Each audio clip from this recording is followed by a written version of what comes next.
vous remercier de vous être déplacé ce soir pour cette nouvelle rencontre organisée par l'Université populaire. Alors ce soir, nous recevons Laurent Dublet, ici, voilà Laurent, bien, qui est à la fois secrétaire général d'Anticor et en même temps référent éthique. Il est référent éthique, c'est bien ça. Et je précise qu'il est à la fois, il m'a expliqué tout à l'heure, il est bénévole, il ne se pas payé, et il est également élu. Il a été élu secrétaire. Oui. Élu secrétaire. Oui, il n'est pas élu en tant que bénévole. On peut encore passer par là. Bien. Alors, si nous avons fait appel à Anticor, c'est parce que ce soir, il sera question de quelque chose dont tout le monde a entendu parler, c'est-à-dire de la corruption.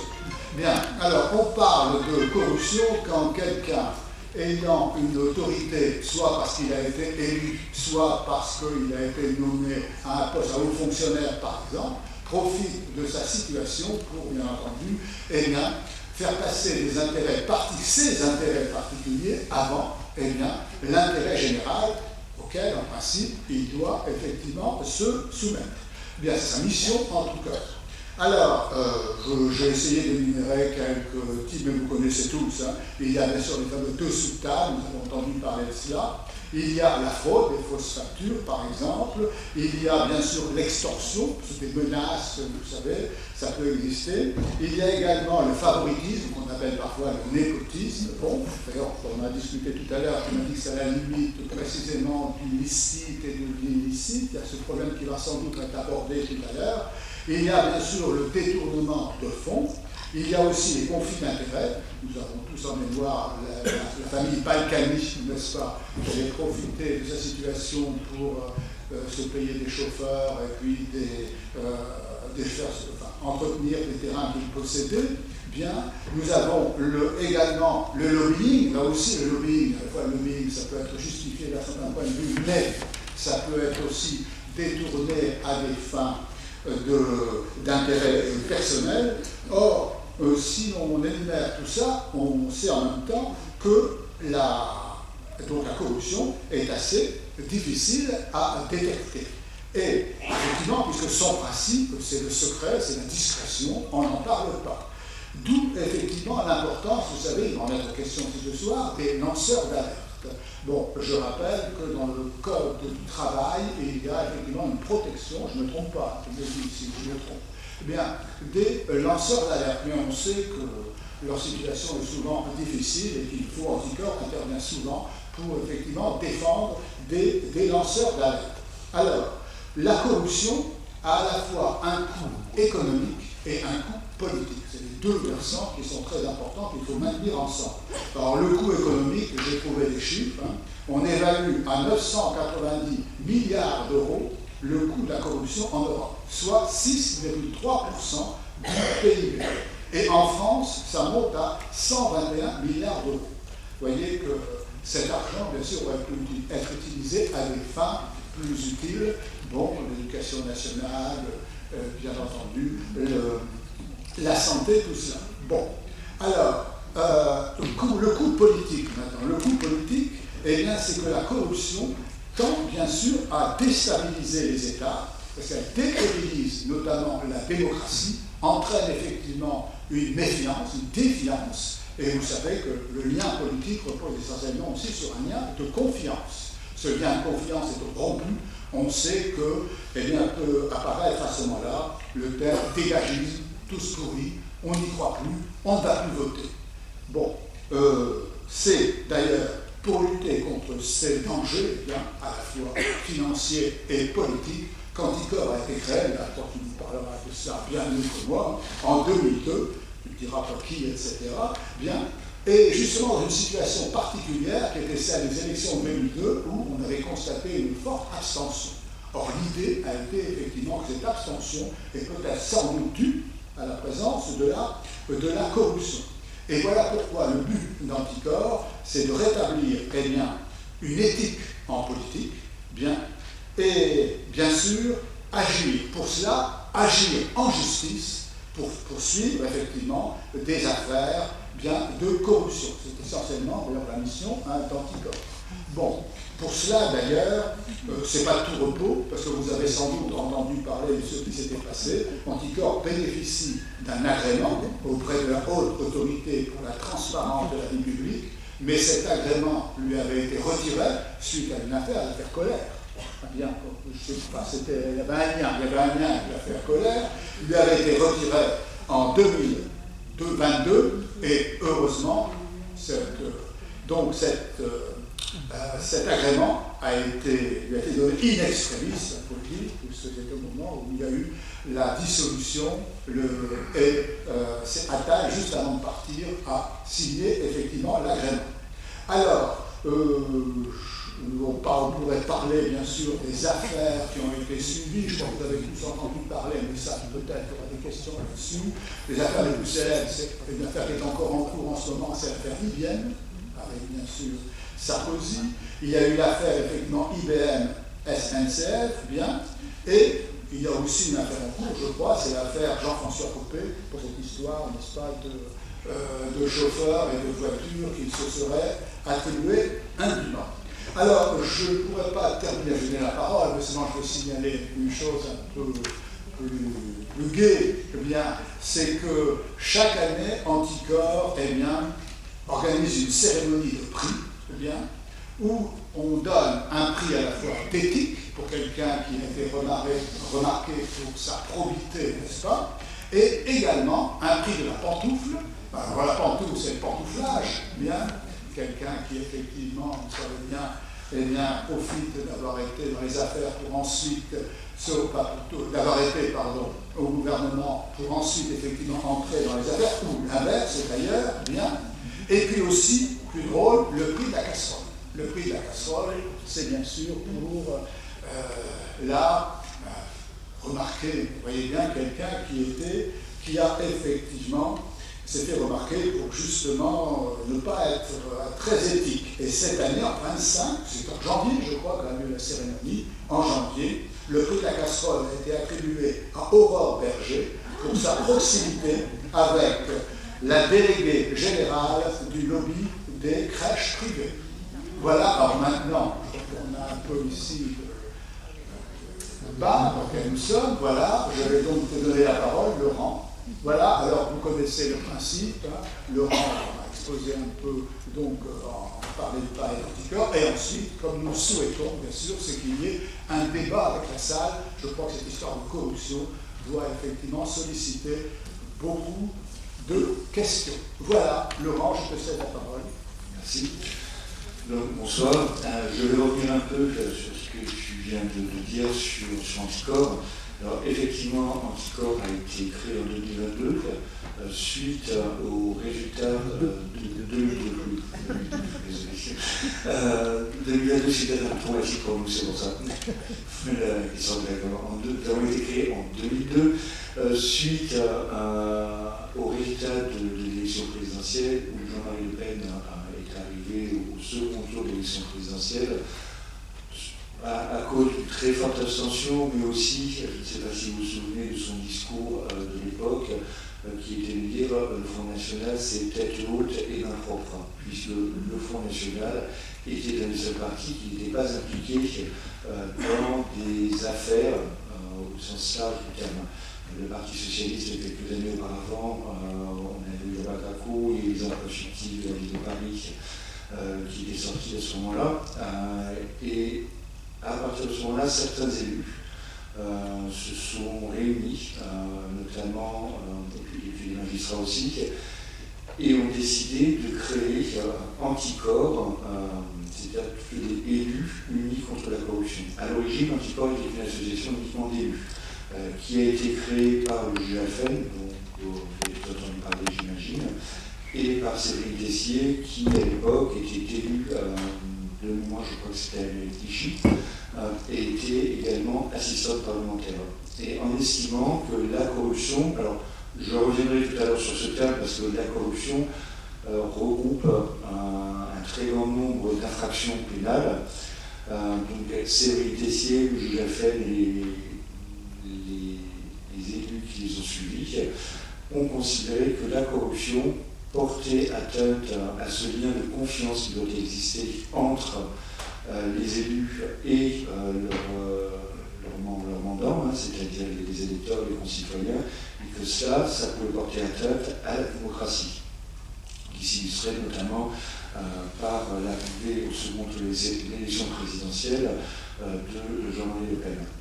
Donc ça, c'est la première phase de l'Anticor, et puis par la suite, l'Anticor a intégré des citoyens comme vous et moi. Et aujourd'hui, nous sommes une association qui compte 8200, 8500 adhérents, ça augmente tous les jours en ce moment. Nous sommes l'organisation, nous avons un conseil d'administration qui est élu tous les 3 ans, et un bureau qui est l'organe exécutif de l'association. Le conseil d'administration met en œuvre les résolutions qui sont votées par l'Assemblée générale de nos adhérents qui se réunissent une fois par an. Et dans chaque département, nous avons ce qu'on appelle des références, des représentants locaux. Aujourd'hui, on a un peu plus de 85 représentants qui sont répartis dans toute la France, avec à peu près un représentant par département. Donc, l'objectif d'Anticor, c'est de lutter contre la corruption, contre toutes les formes de corruption. Je vais revenir dessus tout à l'heure. Mais c'est aussi un combat culturel, c'est-à-dire d'essayer d'infuser auprès de nos concitoyens, et puis des élus, des fonctionnaires, une philosophie de l'éthique publique, une philosophie de la transparence en politique. Essayer que nos concitoyens, parce qu'on le voit, beaucoup de nos concitoyens, certains de nos concitoyens estiment que certains comportements sont tout à fait acceptables, alors que ça ne l'est pas. Donc ça, c'est ce qu'on appelle le volet, on va dire, culturel de notre action. On organise, comme je l'ai dit tout à l'heure également, tous les ans, une cérémonie qu'on appelle la cérémonie de remise des prix éthiques. Je reviendrai dessus tout à l'heure. Je ne parlerai pas tellement des casseroles, parce que ça, les casseroles, c'est vrai que c'est comique, on préfère mettre en valeur les gens qui ont fait preuve d'éthique dans leur vie et puis dans leur combat. C'est beaucoup plus valorisant pour eux et puis pour notre association et puis la société en général. Et chaque année, nous organisons également ce que l'on appelle les universités d'été, où là, dans une ville française, on travaille avec une université, nous faisons venir des chercheurs et nous abordons différentes thématiques en lien avec la corruption et l'éthique en politique, où on a des débats entre chercheurs et puis adhérents de l'association. Ça a lieu une fois par an au mois d'octobre. Voilà. Est-ce que vous avez des questions à ce stade ? Aucune question. Alors, vous, Anticor, j'imagine que vous en avez surtout entendu parler au travers des actions judiciaires que l'on mène. Déjà, je vais essayer de revenir sur ce terme de corruption, de lutte contre la corruption. Anticor, c'est la corruption, en fait, c'est un délit très particulier. C'est un délit qui est prévu par le code pénal. Mais quand nous, chez Anticor, on emploie ce terme, il y a d'autres délits également que la simple corruption. Il y a ce qu'on appelle le trafic d'influence, la prise illégale d'intérêt, la concussion, la corruption elle-même, le détournement de fonds publics. Ce sont ce qu'on appelle des infractions à la probité publique. Donc c'est sur ces infractions-là que nous, on se bat, ces infractions d'atteinte à la probité publique. Et il y a, on fait des procès, mais il y a une particularité en France. Est-ce que vous savez comment fonctionne le système judiciaire en France ? Oui, c'est-à-dire demain, si vous portez plainte, vous constatez par exemple que votre mère a détourné des fonds de la mairie, vous portez plainte, qu'est-ce qui va se passer ? Classé sans suite. Pas forcément. Et oui, mais si c'est classé sans suite, qu'est-ce qui va se passer après ? Il ne se passe rien, effectivement. La plainte sera classée sans suite. Il se trouve qu'en France, on a un système qui est un peu particulier. Ce sont les procureurs, quand on porte plainte, le procureur de la République a ce que l'on appelle l'opportunité des poursuites. L'opportunité des poursuites, c'est-à-dire qu'il va décider si oui ou non, en son fort intérieur, il décide de poursuivre l'infraction qui lui est signalée. La problématique, c'est qu'en matière de délit d'atteinte à la probité publique, le plus souvent, ça va toucher peut-être de fonctionnaires, très souvent des élus ou des hommes politiques. Or, il se trouve que le procureur de la République, même si aujourd'hui il ne peut plus recevoir d'instructions individuelles de la part du gouvernement, du ministre de la Justice, sa carrière dépend du ministère de la Justice.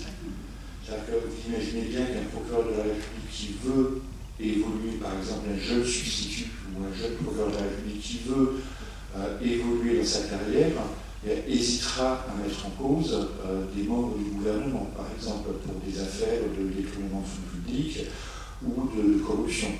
Ce qui fait que très souvent, pas très souvent, mais assez souvent, on peut avoir un procureur qui va classer sans suite. L'autre aspect de la chose, j'avais oublié, il faut considérer qu'en France, pour les procureurs français, la Cour européenne des droits de l'homme considère que les procureurs de la République française ne sont pas des magistrats, parce qu'ils ne sont pas indépendants du pouvoir politique pour le dérouler leur carrière. Donc, c'est pas vraiment des magistrats. L'autre aspect du travail du procureur, c'est que si le ministre de la Justice ne peut plus donner l'instruction individuelle concernant une infraction ou concernant une personne qui est mise en cause, il y a un autre principe qui est prévu par notre Constitution, c'est que le gouvernement détermine la politique pénale. Ça veut dire quoi? Ça veut dire que le ministre de la Justice va demander au procureur de privilégier la poursuite de telle ou telle infraction plutôt que d'autres infractions. Et ça, les procureurs sont tenus de le faire.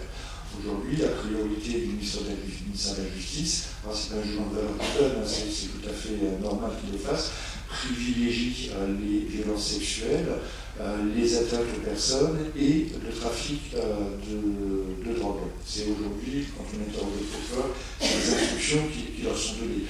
Donc poursuivre des affaires de corruption, ce n'est pas forcément dans leur priorité, d'autant plus qu'on a une magistrature en sous-effectif en France. Pour vous donner un ordre d'idée, en termes de magistrats par nombre d'habitants en France, on est au même niveau que l'Azerbaïdjan. Oui. Nous avons le plus faible niveau de magistrats par habitant en Europe. C'est-à-dire qu'en gros, on a 9000 magistrats en France. C'est ce qui est ridiculement bas. On a des parquets, on a des juridictions du siège qui sont complètement débordées.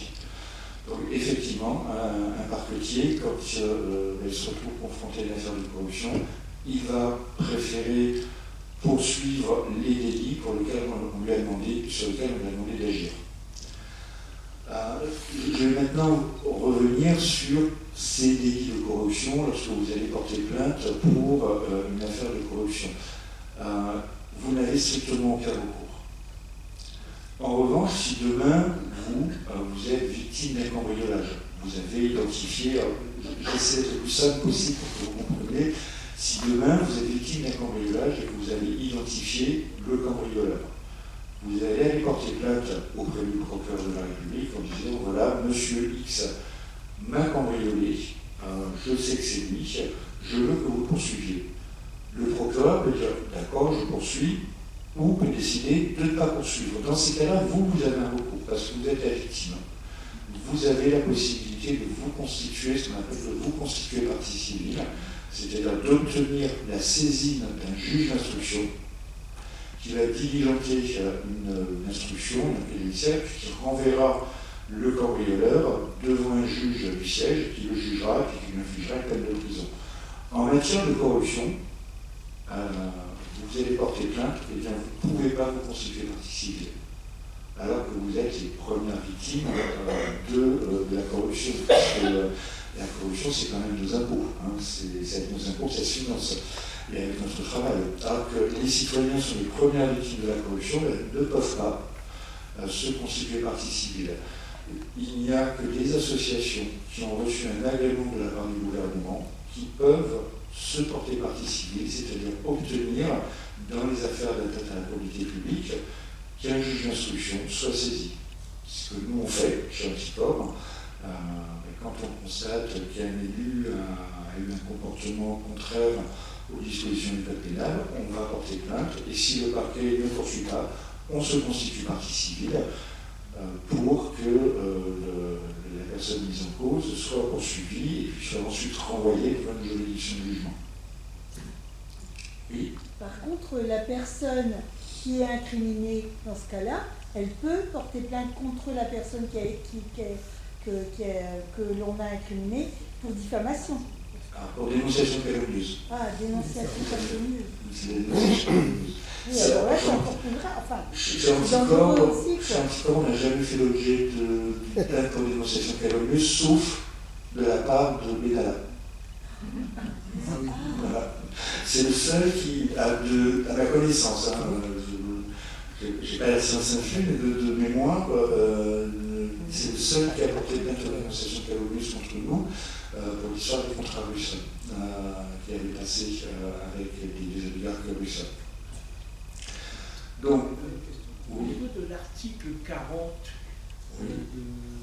voilà, qui est utilisé par certaines personnes pour dénoncer des faits, enfin, des élus, etc. On a eu localement, hein, donc, il a utilisé l'article 40 pour signaler certains faits litigieux. Oui, en fait, il y a une disposition du Code de procédure pénale, qui est l'article 40 du Code de procédure pénale, qui fait obligation à tous les corps constitués, à tout élu, à toute personne titulaire d'un mandat électif ou en charge d'une mission de service public de dénoncer les délits et les crimes dont elle a connaissance auprès du parquet. C'est une obligation. Malheureusement, à ce jour, il y en a très peu qui le font. Nous-mêmes, encore très récemment, je ne citerai pas le nom de la ville, mais nous avons reçu une demande de la part d'un élu, d'un conseil municipal, qui nous a demandé de porter plainte sur des faits de détournement de fonds publics qu'il avait constaté de la part de son maire. C'est un élu d'opposition. Nous, on lui a répondu, mais vous avez un article qui s'appelle l'article 40 du Code de procédure pénale, vous l'utilisez, puis ensuite, nous, on verra si on peut, s'il y a un problème, si on peut éventuellement agir. Il y avait une autre question ? J'ai l'air de dire que finalement, vous ne seriez pas la seule association anti-corruption, Anticorps. Dieu merci, non. D'accord. Tous les jeux des fous, oui, vous savez. Alors, effectivement, il y a beaucoup d'associations anticorruption en France.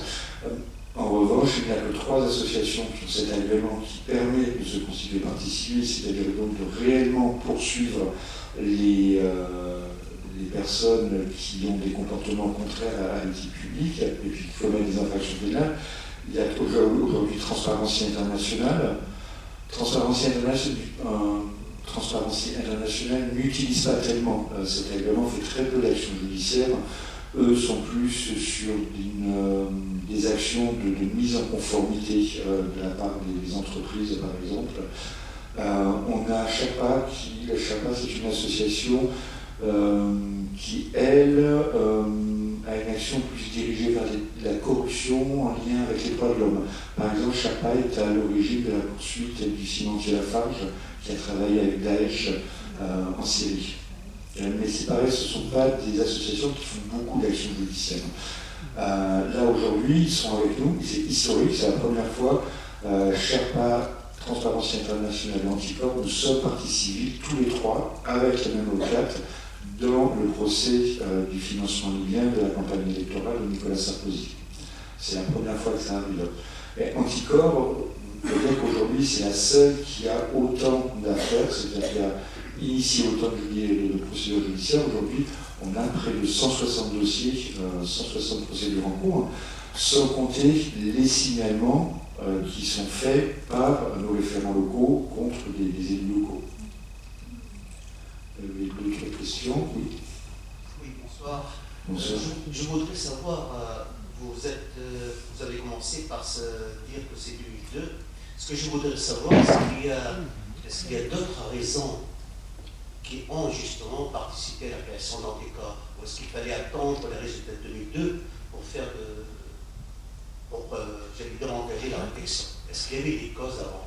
Parce que vous avez des témoins. La corruption a toujours existé, simplement, je crois qu'en 2002, la corruption n'est pas née en 2002 avec Anticorps, bien évidemment. La corruption, c'est un phénomène exponentiel, et c'est à partir de 2002 où certaines personnes ont pris conscience du réel danger de la corruption pour notre démocratie, et où il y a une prise de conscience.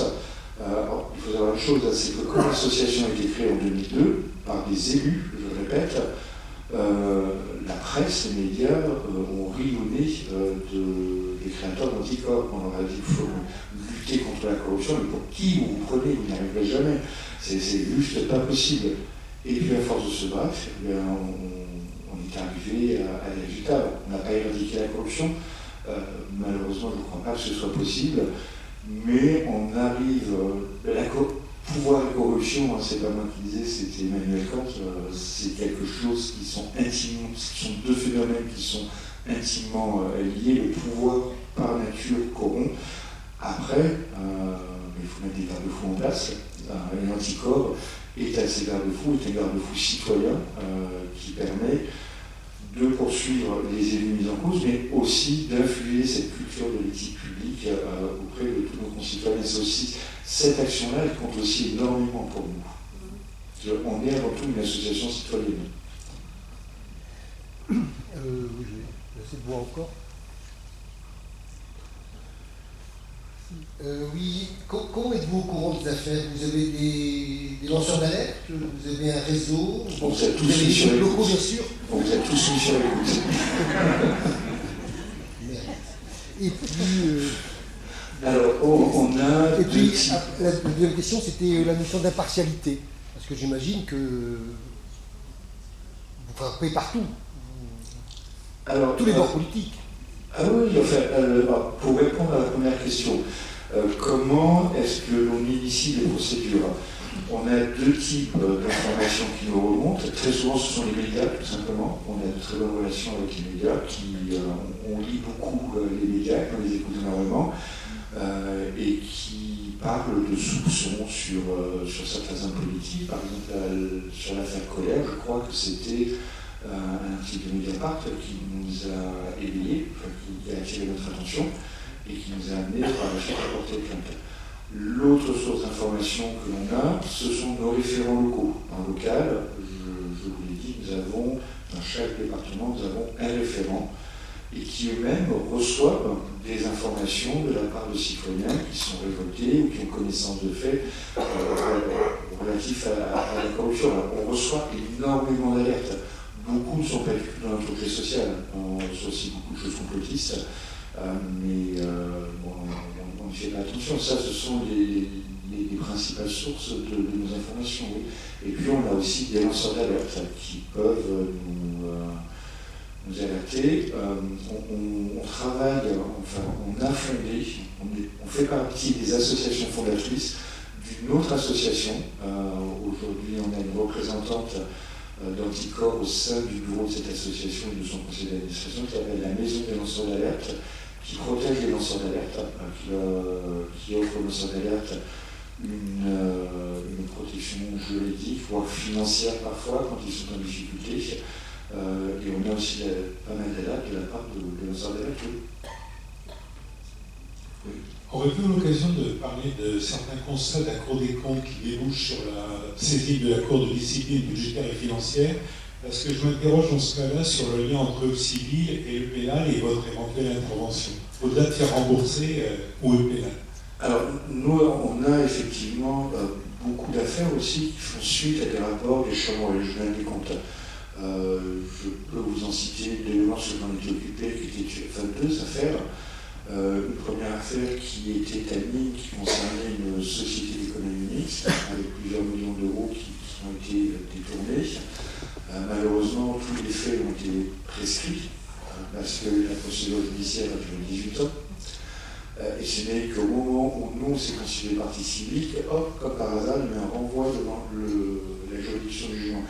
Ça fait aussi partie de cette... Enfin, la constitution partie civile a cela aussi d'intéressant, c'est qu'elle va, quand un juge d'instruction met trop longtemps à instruire un dossier, parce que le juge d'instruction peut avoir énormément de travail, peut aussi être peu enclin à poursuivre un élu qui est puissant, ou un jeune juge d'instruction a mis, par exemple, les juges d'instruction qui sont tout juste de l'école de la magistrature. Donc vous imaginez bien qu'un juge d'instruction qui sort de l'école de la magistrature n'est pas très enclin à aller embêter un élu.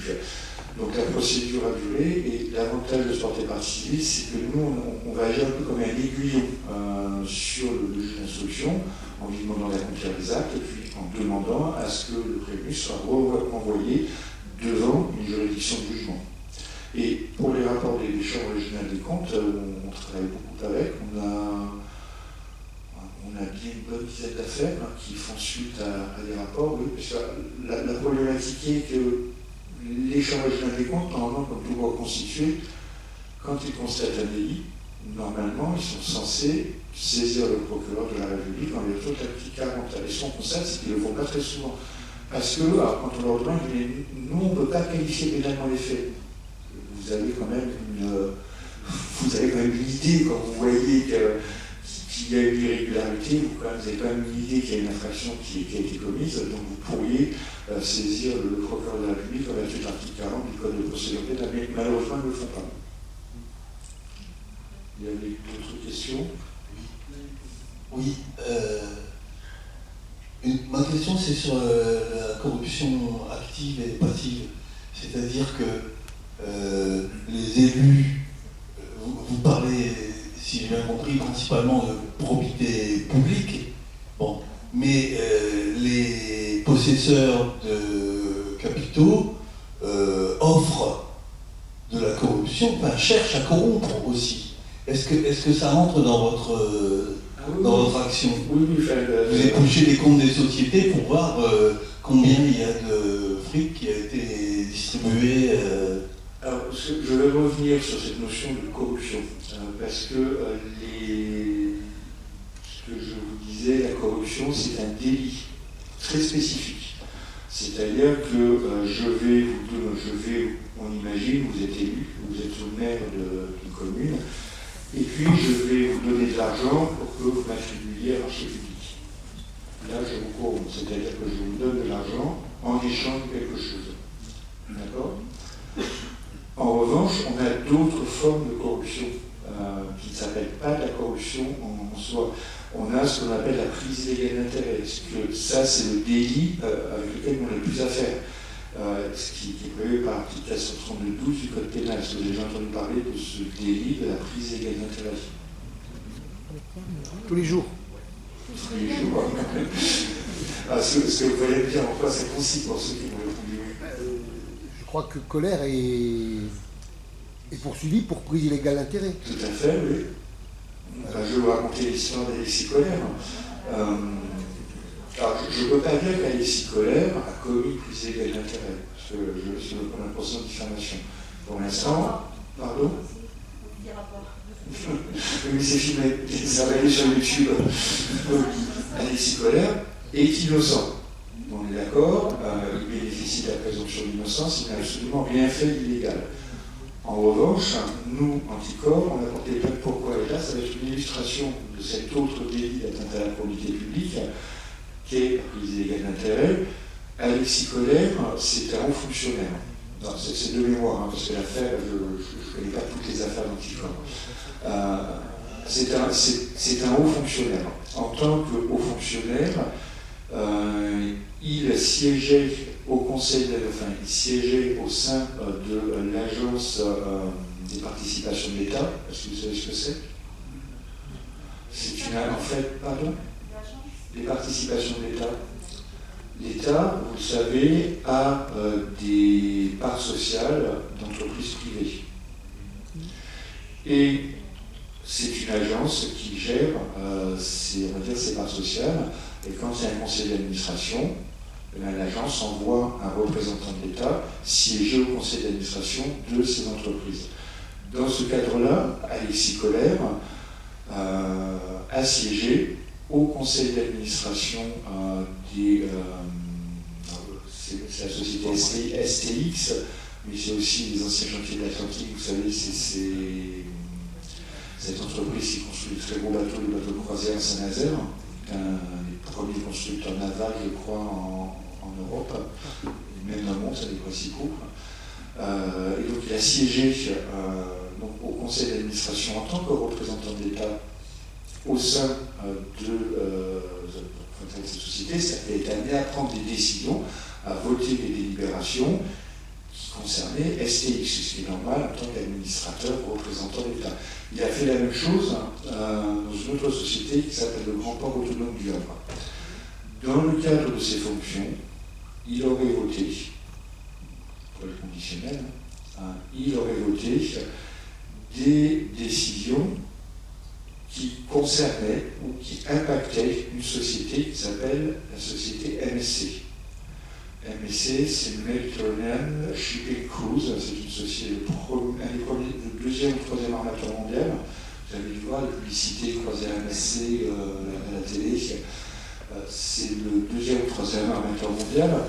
Assez étrangement, c'est Mediterranean Shipping Cruise. Méditerranéenne, c'est la méditerranéenne, et ces sociétés est implantée à Genève. Je ne sais pas quelle est Méditerranée à Genève, mais bon, ça c'est un autre problème. Or, il se trouve que MSC appartient à la famille d'Alexis Collard. Voilà.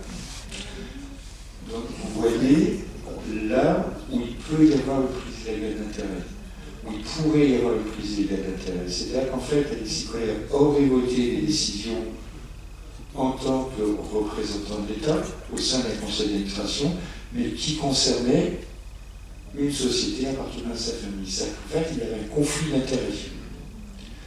Et pire que ça, c'est qu'ensuite, il a quitté la fonction publique, alors dans des conditions, dans la légalité des conditions dans lesquelles il a quitté la fonction publique, on s'interroge dessus, et il est allé rejoindre le groupe MSC en tant que directeur financier. Et dans ce cadre-là, il aurait fait une proposition de rachat des Joffiers Atlantiques par la société MSC. Alors j'emploie toujours le conditionnel. Donc là, c'est une autre forme de délit, vous voyez, d'atteinte à la politique. Ce n'est pas ce qu'on appelle de la corruption, parce qu'Alexis Collard n'a rien reçu en échange de ce qu'il a fait, mais il aurait favorisé sa famille grâce à une fonction publique qu'il exerçait. L'autre forme de corruption que l'on peut avoir, c'est ce qu'on va appeler le trafic d'influence. Est-ce que vous avez déjà entendu parler de ça? Aujourd'hui, Nicolas Sarkozy est poursuivi pour trafic d'influence. Je ne vais pas vous refaire l'affaire Libé parce que c'est hyper compliqué. Ça vous dit absolument rien, le trafic d'influence? Je vais vous donner un exemple tout bête, le trafic d'influence. Vous allez voir le maire de votre commune, et puis vous lui dites, voilà, j'aimerais bien que tu ailles voir la directrice de la crèche pour que mon fils puisse avoir une place en crèche. C'est un délit qui va se jouer à trois. On a une personne qui va demander à une autre de faire quelque chose auprès d'un tiers sans droit ni titre. D'accord? Ça, c'est ce qu'on appelle le trafic d'influence. Le détournement de fonds publics, c'est une autre forme de délit d'atteinte à la probité. Je pense que vous savez tous ce que c'est. C'est le maire qui pique dans la caisse, tout simplement. C'est le fait d'utiliser des fonds publics à des fins personnelles. On a un cas sur lequel nous, on s'est constitué également partie civile. Et on a décerné un prix éthique cette année à Mme Moya Hammer, qui a été à l'origine de la dénonciation. Ça concerne les AGS. Est-ce que vous avez déjà entendu parler de l'assurance générale des salaires? Avec Ferrand? Pardon? Avec Ferrand? Ah non, ça n'a rien à voir avec Ferrand. Rien à voir. L'AGS, c'est l'assurance générale des salaires. Si vous êtes salarié et que demain, votre entreprise fait l'objet d'une liquidation judiciaire, ou si elle est, en gros, si elle est mise en faillite et qu'elle n'a plus d'argent pour payer vos salaires ou vos indemnités de licenciement, il y a un système qui est prévu par notre droit, qui est le système de l'assurance générale des salaires. C'est-à-dire que tous les salariés, tous les employeurs cotisent à auprès de cet organisme pour qu'en cas de faillite de l'entreprise, eh bien, cette assurance vient payer à la place de l'employeur qui n'a plus d'argent les salaires. Et puis, les indemnités de licenciement. Ce que nous, on a remarqué, c'est que certains liquidateurs judiciaires, c'est-à-dire des personnes qui sont, de par la loi, en charge de liquider judiciairement une entreprise, une société, elles se seraient servies dans cette caisse d'assurance générale des salaires, avec certainement, avec la complicité certaine de certains magistrats commerciaux. Les magistrats commerciaux en France, ce n'est pas des magistrats professionnels, ce sont des commerçants. C'est comme les problèmes. Et là, on est sur du détournement de fonds publics, parce que l'assurance générale sur les salaires, c'est payé à une personne, enfin à l'AGS, et c'est une mission de service public, donc ce sont les fonds publics. Ça, c'est du détournement de fonds publics. Et ce qu'on a le plus souvent, c'est avec le maire, je vous l'ai dit, qui va prendre la caisse, qui va par exemple se faire payer une voiture de fonction qui va utiliser dans le cadre de ses déplacements personnels, ou qui va utiliser la carte bleue de la mairie. On a des cas comme ça, on a des maires qui ont une carte bleue de la mairie, et lui qui se paye de superbes voyages. On a vu des choses absolument hallucinantes. On a un maire qui se paye tous les ans, qui se payait tous les ans des vacances à l'autre bout du monde avec la carte bleue de la mairie. C'est le détournement de fonds publics. L'autre type d'infraction que l'on va avoir, c'est ce que l'on appelle la concussion. Est-ce que vous avez déjà entendu parler de ça? Pardon? C'est pas en matière fiscale? C'est en matière fiscale, oui, tout à fait. C'est le fait, par exemple, de percevoir un impôt sur une personne incatoire. Alors, c'est le fait d'aller percevoir un taxe ou un impôt sur une personne sans droit ni titre. C'est que la personne qui va aller vous demander cet impôt, elle n'a pas le droit de le faire. Alors ça, c'est quand même pas très souvent. Hein. C'est quand même assez rare qu'on ait des élus ou des fonctionnaires qui viennent exiger une imposition alors qu'elle n'est pas due. En revanche, il y a le miroir inverse, c'est la concussion lorsque, en fait, on va avoir un élu qui ne va pas encaisser des impôts alors qu'il sait que ces impôts sont dus. Par exemple, en matière de taxes d'aménagement, ça peut arriver. Vous savez ce que c'est que la taxe d'aménagement? Non, pardon? Voilà, en cas de construction neuve, quand on construit notamment un immeuble d'habitation, la personne qui va construire doit payer ce qu'on appelle une taxe d'aménagement. Cette taxe d'aménagement, elle va permettre de financer l'entretien des réseaux, ce genre de choses, et de raccorder cette nouvelle construction au réseau de potable, au réseau d'électricité. Ce qui peut arriver, ce qu'on a vu, ce sont des maires qui sont en lien avec des promoteurs immobiliers. Les promoteurs immobiliers, par exemple, vont leur offrir un joli appartement dans un programme immobilier construit, et puis en échange, on n'a pas de taxe d'aménagement, pas de facturation de taxe d'aménagement.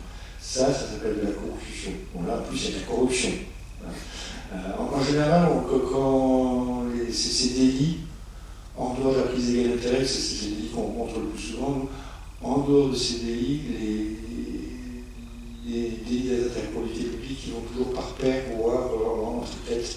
Par exemple, Nicolas Sarkozy, il est poursuivi pour trafic d'influence, corruption, association de malfaiteurs. Je crois qu'il y a la prise d'égalité d'intérêt aussi dedans. C'était la totale.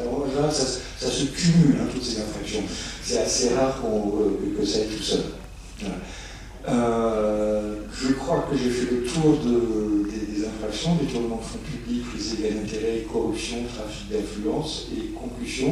Ce sont les principales infractions sur lesquelles Anticor agit.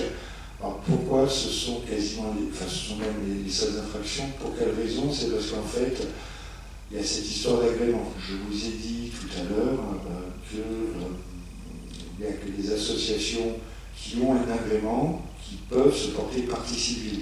Mais on ne peut se porter partie civile que sur les infractions que je vais vous citer. Pour les autres, on ne pourra pas. Oui. Au-delà de la dénonciation dénonciation de faits délictueux ou bien porter plainte quand il le faut. Est-ce que vous avez une politique, Non, mais il y a un une micro. démarche de sensibilisation, peut-être un peu comme la conférence de ce soir? Au-delà de la dénonciation ou de dépôt de plainte, avez-vous une politique de sensibilisation et auprès de quel personnel, quelle personne? Est-ce que ça peut être auprès des élus, auprès des jeunes? Et voilà, qu'est-ce que vous faites pour sensibiliser, un peu comme ce soir? Alors, on a, excusez-moi, effectivement, on participe à des rencontres comme celle de ce soir assez souvent, très très souvent. Là.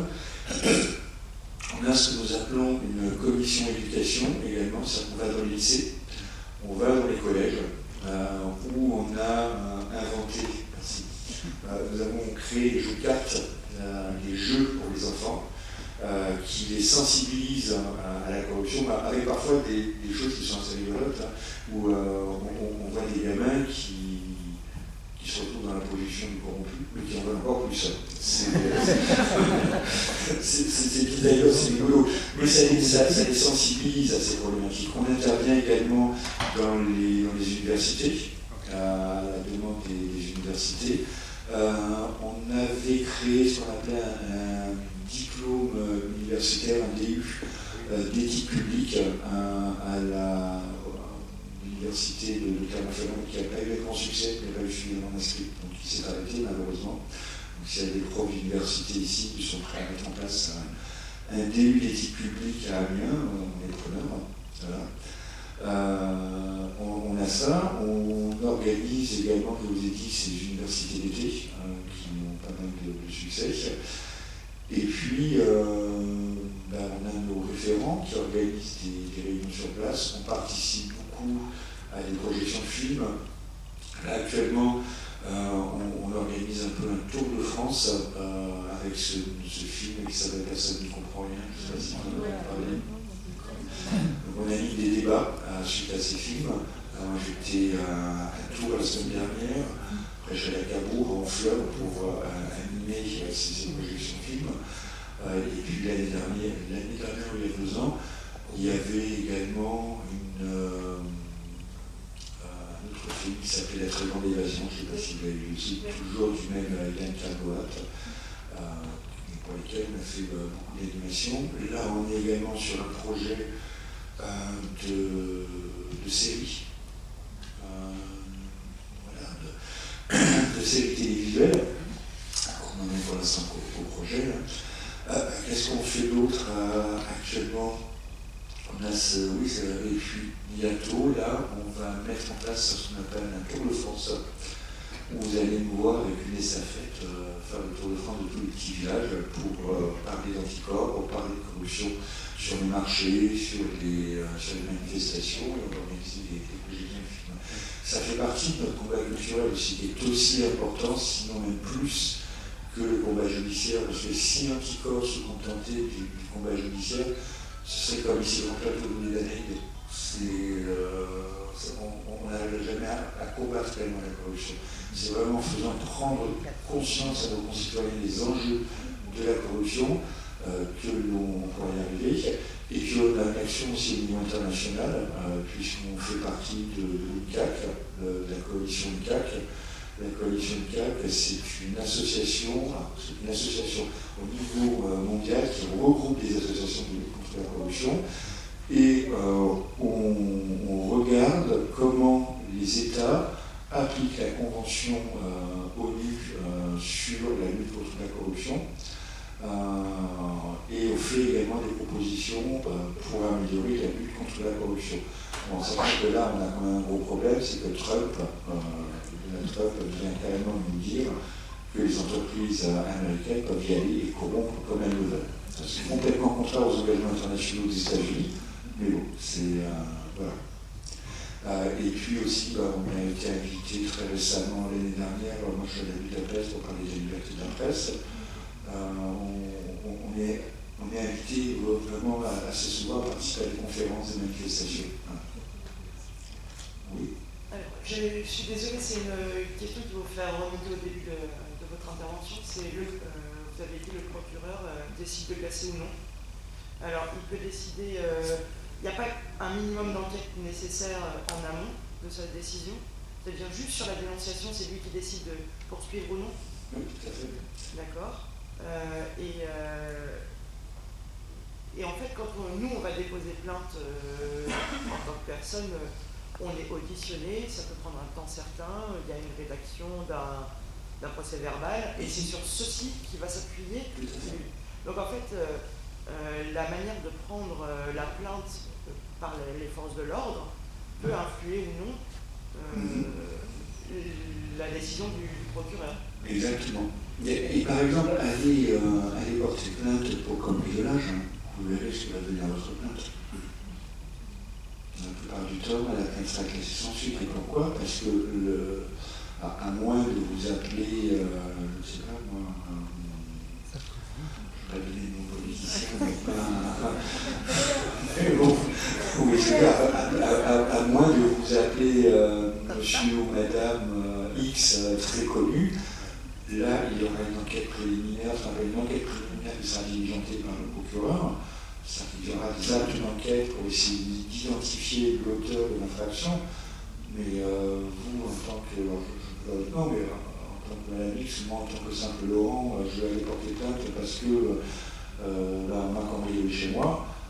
Il n'y aura pas d'acte d'enquête, il n'y aura pas d'enquête préliminaire, il n'y aura pas d'acte d'enquête de la part des policiers. Sauf si, évidemment, on va voler une montagne de diamants. Je ne vais pas monter de diamants chez vous. Et de même, il n'est pas nécessaire au procureur de justifier sa décision de classer sans suite. Alors la décision, en général, quand nous on a affaire à des décisions de classement sans suite, ça va être que les éléments de preuve présentés ne sont pas suffisants pour incriminer une personne, ou alors que les éléments qui sont présentés ne sont pas pénalement qualifiables. Pénalement qualifiables, ça veut dire que les faits que l'on présente au procureur ne sont pas prévus ne sont pas réprimés par le code pénal. Mais vous savez, nous, je reprends l'histoire de l'affaire d'Alexis Collère. À Alexis Collère, nous, on avait porté plainte, il y a eu une première plainte qui a été portée auprès du parquet national financier. Cette plainte a été classée sans suite. On a reporté plainte une deuxième fois, ça a été à nouveau classé sans suite. Il a fallu qu'on se constitue partie civile pour que le juge d'instruction soit saisi. Voilà, parce que le parquet ne souhaitait pas poursuivre. Je voulais vous demander dans quelles circonstances on vous obtient. Je voulais vous demander dans quelles circonstances vous aviez parlé, que vous aviez précisé au début. Non, le micro, il faut allume le micro. Il y a un immense besoin d'information et de connaissances qui fait qu'il y a une acceptation globale, qui fait qu'il n'y a pas de climat pour dénoncer la corruption, toute la petite corruption. Dans ce département où nous sommes, par exemple, le président vient d'être condamné pour des affaires qui remontent il y a 6 ans. Or, il y a 6 ans que tout le monde le savait. Il y avait une complicité collective qui faisait que personne et tout le monde l'acceptait. Des petits trucs qui se font toujours. Et les gens, les catégories les plus modestes acceptent que ça s'est toujours fait comme ça et qu'il n'y a rien à dire. La femme du sénateur ou du député qui se sert de la voiture, enfin 36 trucs. Moi, j'avais été amené à faire une déclaration sur des responsables d'éthique du CAC 40 il y a 20 ans. Je leur avais expliqué comment ça a commencé pour les élus politiques. Vous regardez à la base la cour du président de Sivom, si elle est goudronnée ou pas. Ça commence comme ça. Et la technique, il y avait des consignes de la Fédération des travaux publics sur la manière de coincer les maires et les présidents et de les coincer. On leur a expliqué comment il fallait faire pour qu'après ils soient prisonniers. Oui, tout à fait. Mais sur toutes les petites choses, les gens croient que ça s'est fait, toujours fait. C'est incroyable. parce qu'il y a une corruption permanente. Tous les élus ne sont pas corrompus, mais il y a tout un climat. Mais il y a tout un climat quand même de corruption qu'on ne décèle pas, quoi. Alors, je vais répondre aux deux points que vous avez soulevés. Le premier, sur cette acceptation du manque d'éthique publique. Oui, malheureusement, ça fait partie aussi de notre combat chez Anticorps. C'est que ce qu'on remarque, et nous on le voit, on a une grande interrogation et on ne sait pas comment y répondre chez Anticorps. On voit qu'on a des élus qui sont condamnés, je prends l'exemple des Balkany, et les gens votent pour eux. On ne comprend pas. Ça nous paraît extrêmement étrange. Et ça fait partie justement aussi de notre combat chez Anticorps, c'est, je le répète, d'infuser cette culture de l'éthique publique auprès de nos concitoyens pour qu'ils prennent conscience que certaines choses qui leur paraissent tout à fait acceptables ne le sont pas. Ils ne sont absolument pas acceptables. Je vais reprendre un exemple que vous citiez, une anecdote qui va aller dans votre sens. Je me souviens, il y a quelques années, j'habite dans le sud de la France, dans un village dans lequel j'habitais à l'époque, qui s'appelle Aigues-Mortes. On avait été contacté par l'émission Complément d'enquête, que vous avez déjà dû voir, et c'était suite à la loi sur la moralisation de la vie politique qui avait été initiée par, à l'époque, François Bayrou et Emmanuel Macron. Et on avait été contacté par un journaliste qui avait demandé à la présidente est-ce que vous connaissez des cas de népotisme en France. Moi, je suis sauté sur l'occasion parce que dans mon village, on avait l'adjoint au maire qui avait embauché 27 personnes de sa famille dans les services communaux et dans les services communautaires. 27 personnes de sa famille. Dans un village qui comptait à l'époque 5000 habitants. Donc, Complément d'enquête est venu à Aigues-Mortes, a interrogé cette personne qui refusait cet élu, a interrogé le maire de la commune qui a répondu on est tous cousins dans la ville, dans une réponse. Mais surtout, ce qui était plus inquiétant, c'est que les Aigues-Mortais des citoyens avaient été interrogés également sur cette situation. Et la réponse avait été de dire mais enfin, c'est tout à fait normal, qui n'avait pas sa famille. Je fais pareil à sa place. Et là, on a vu quand même qu'il y avait un problème. Donc on voit qu'il y a des comportements qui aujourd'hui sont acceptés, des comportements qui ne sont pas, qui sont pénalement répréhensibles, mais qui sont acceptés et on se bat aussi contre ça chez Anticorps. En revanche, le discours de dire que les élus sont corrompus, non, ça c'est chez Anticorps, on n'a jamais considéré que les élus étaient corrompus. Je crois qu'il y a à peu près de mémoire 367 000 élus en France. Les affaires de corruption, ça va concerner peut-être 200-300 élus, au grand maximum. Si, ce que je disais tout à l'heure, j'ai lu le rapport d'activité des juridictions, je ne sais plus comment ça s'appelle ce rapport d'activité qui était édité chaque année par le ministère de la Justice, les affaires économiques, les jugements en matière économique et financière, les jugements en matière économique et financière, ça inclut les atteintes à la probité publique qui seraient commises par des élus, il n'y a que 900 affaires en 2024. Donc il ne faut pas croire que nos élus sont corrompus, ça c'est absolument faux. La très grande majorité d'entre eux sont parfaitement honnêtes, mais c'est cette petite minorité qui nous fait penser qu'ils le sont tous. Et il y a cet autre phénomène, c'est que depuis à peu près une quinzaine, voire une quinzaine d'années, on parle beaucoup plus des atteintes à la probité publique, on parle beaucoup plus des affaires de corruption que l'on en parlait il y a 40 ans.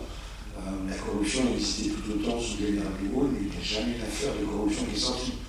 Ça existait sous Mitterrand, ça commençait un peu à sortir sous l'ère de François Mitterrand. Elle a toujours existé, mais aujourd'hui on en parle davantage. Donc il faut faire attention à cette appréhension que l'on a des affaires entre le fait qu'on en parle beaucoup et l'impression que l'on peut avoir que c'est généralisé, alors que ça ne l'est pas. c'est difficile de faire la part de ce qui est corruption et de ce qui n'y est pas. Ben oui. Il y a aussi je crois. Je voulais poser une question, c'était par rapport au retrait de votre agrément qui vous avait été accordé. Mais pourquoi on vous l'a retiré, pourquoi on vous l'a restauré en quelque sorte? Alors, vous êtes prêt à entendre une histoire qui a duré longtemps? On y va. Je vais vous raconter un roman. Alors, l'histoire de l'agrément. Déjà, nous, on est un peu sur le on est un peu dubitatif par rapport à cet agrément, parce qu'il faut bien comprendre qu'en fait, l'agrément, ça consiste en quoi? Ça consiste à demander au gouvernement un agrément. Ça consiste à demander aux gens que l'on veut embêter l'autorisation de les embêter. Hein, en gros, c'est ça. Vous imaginez bien que le gouvernement n'a pas trop envie d'être embêté, surtout par une bande de juvénus qu'ils appellent anticorps. Donc, nous, aujourd'hui, ce qu'on demande, c'est que cet agrément soit délivré par une autorité administrative indépendante. L'histoire du retrait de l'agrément, en fait, tout a commencé en 2020, oui, c'est au moment où l'agrément a été renouvelé. En 2020, nous, on a porté plainte contre Dupond-Moretti, qui était ministre de la Justice, pour prise illégale d'intérêt. Je ne sais pas si vous vous souvenez de cette affaire, mais il a été innocenté depuis par la Cour de justice de la République dans des conditions qui sont plus que contestables, parce qu'une infraction matériellement constituée, vous ne savez pas ce qu'il faisait. Pour un ministre de la Justice et qui est un des plus bons avocats de France, c'est assez étrange. Mais comme la Cour de justice de la République, c'est une composition politique, on n'est pas étonné du résultat. Donc on a porté plainte contre Dupond-Moretti à l'époque, et du coup, l'agrément, normalement, est livré par le ministre de la Justice. Donc, à partir de ce moment-là, il y a un décret qui a été pris par Jean Castex qui précisait que l'agrément devait être délivré par les services du Premier ministre. Sauf que toute la procédure d'instruction de demande d'agrément, c'était au ministère de la Justice, donc forcément sous l'autorité du garde des Sceaux, contre lequel on avait porté plainte à l'époque. Nous, on a mené une très forte et très bonne, alors je ne veux pas nous jeter des fleurs, mais je pense qu'on a été assez bon. On a mené une très forte campagne médiatique et une très forte campagne de communication, parce qu'on pressentait que nous allions avoir des difficultés à l'époque à avoir cet agrément. On avait envoyé, l'agrément devait être renouvelé en mars, et nous, on avait envoyé une première lettre en recommandé avec accusé de réception en juillet de l'année précédente au Premier ministre, à l'époque au garde des Sceaux, parce qu'on n'avait pas encore porté plainte contre lui, pour enclencher la procédure. On a attendu le mois de septembre. En septembre, on reprend contact. On n'a jamais reçu votre lettre. Alors qu'on a vu recommandé de faire l'accusé de réception. Là, on s'est dit, il y a un truc, ça n'a pas trop bien allé, on pense, pour qu'il nous délivre cet agrément. Et puis, au bout de plusieurs mois d'intense communication, de bras de fer avec les services du Premier ministre, ils sont même allés jusqu'à nous demander l'identité de nos donateurs. Ils voulaient savoir le nom des gens qui nous donnaient de l'argent, le nom de nos adhérents. La CNIL a dû dire au service du Premier ministre, non, vous n'allez pas connaître ça, c'est totalement confidentiel. Donc, au bout d'un certain nombre de mois, on a réussi à avoir cet agrément. Cet agrément, il est donné par un arrêté qui a été pris par le Premier ministre. Or, il se trouve que quand une autorité administrative prend un arrêté, un acte administratif ou un décret, elle doit motiver sa décision. C'est-à-dire que dans un arrêté, si vous lisez, vous avez l'association anticorps, remplit telle et telle condition, je lui donne l'agrément. D'accord? Il y a un certain nombre de conditions à remplir, il y a 5 conditions à remplir pour qu'une association de lutte contre la corruption puisse avoir cet agrément. Ces 5 conditions, on les remplissait. Il n'y avait aucun souci. Simplement, le Premier ministre, ce qu'il a fait, lui, en motivant son arrêté, il a dit l'association anticorps n'a pas de commissaire aux comptes, il nous reprochait un certain nombre de faits qui, en plus, n'étaient pas justifiés et dont il ne démontrait pas la réalité. Et donc il a invoqué le pseudo-dysfonctionnement de l'association, qui n'existait absolument pas. Et malgré ça, il dit, bon, malgré tout ce qui ne va pas, j'accepte de donner l'agrément. On a eu d'anciens adhérents de l'association qui avaient été exclus de l'association pour des comportements contraires aux principes et puis aux valeurs de notre association, qui, pour se venger, qu'est-ce qu'ils ont fait? Ils ont pris cet arrêté, ils sont allés voir un tribunal administratif en disant non mais regardez, le Premier ministre, il a dit que ça n'allait pas, que l'association a dysfonctionné complètement, et il délivre quand même l'agrément. L'arrêté est illégal. Et le tribunal administratif a dit bah oui, l'arrêté est illégal. Alors, le tribunal administratif aurait pu réparer cet arrêté en faisant ce qu'on appelle, c'est un peu la technique juridique, je ne vais pas vous embêter avec ça, en faisant ce qu'on appelle une substitution de motif. Et l'annulation vient de là. Voilà. Et ils se sont appuyés en fait sur la mauvaise rédaction de cet arrêté pour annuler l'agrément. Et le Premier ministre, c'était Jean Castex. À l'époque, c'était Jean Castex. Donc on a même à un moment, mais on soupçonne encore, soupçonné que la rédaction elle était volontaire, la mauvaise rédaction était volontaire. Qu'il ait volontairement mal rédigé cet arrêté pour nous retirer l'agrément, en sachant que les personnes qui ont déféré cet arrêté, les anciens adhérents qui ont déféré cet arrêté devant les tribunaux administratifs et devant maître Thierry Hez, qui est un avocat extrêmement proche du pouvoir. Alors, ces adhérents n'avaient pas les moyens, on le sait, de payer un tel avocat, ou nous avons normalement de l'ordre de 20 000, 30 000, voire 40 000 euros. On s'est vraiment énormément interrogé. Et ceux qui ont fait un recours devant le tribunal administratif, théoriquement, il faut un intérêt à agir. Ben oui. Ben oui. Et assez étrangement, le tribunal administratif leur a reconnu un intérêt à agir, mais on a, avec une motivation complètement. On n'a pas compris, on ne comprend toujours pas le raisonnement qui les a amenés à dire que des personnes qui ne faisaient plus partie de l'association avaient un intérêt à agir pour que l'association perde son principal outil d'action. C'est assez étrange. Je suis allé dans une association, je vais agir contre cette association pour faire en sorte qu'elle puisse plus du tout agir. Le tribunal administratif a reconnu leur intérêt à agir, ça a été annulé. Ensuite à ça, on a fait des recours dans le Conseil d'État, le Conseil d'État a confirmé. Et entre-temps, eh bien, si l'agrément il est délivré pour 3 ans.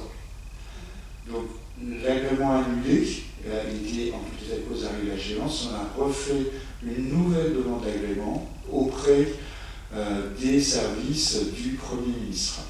C'était à l'époque Elisabeth Borne. Elisabeth Borne étant impliquée dans un dossier qui concerne la mairie de Paris, la Tour Trilogue, c'est à l'époque était directrice de l'urbanisme de la ville de Paris, s'est déportée et a refilé le bébé, on n'a pas compris pourquoi non plus, à Mme Colonna, qui était ministre des Affaires européennes. Et notre demande d'agrément est restée sans réponse pendant des mois. Et en matière de documents, enfin en matière administrative, quand l'autorité administrative garde le silence pendant 2 mois, ça vaut décision implicite de rejet. Parce que c'est assez exceptionnel, parce que normalement, dans l'administration garde le silence, maintenant, c'est au bout de 2 mois, ça vaut acceptation, sauf pour ce type de décision. Donc ce qu'on a fait, nous, on a demandé à Mme Colonna, on lui a écrit très officiellement, on lui a dit à Mme Colonna, justifiez-nous les raisons de votre rejet de notre demande de renouvellement d'agrément.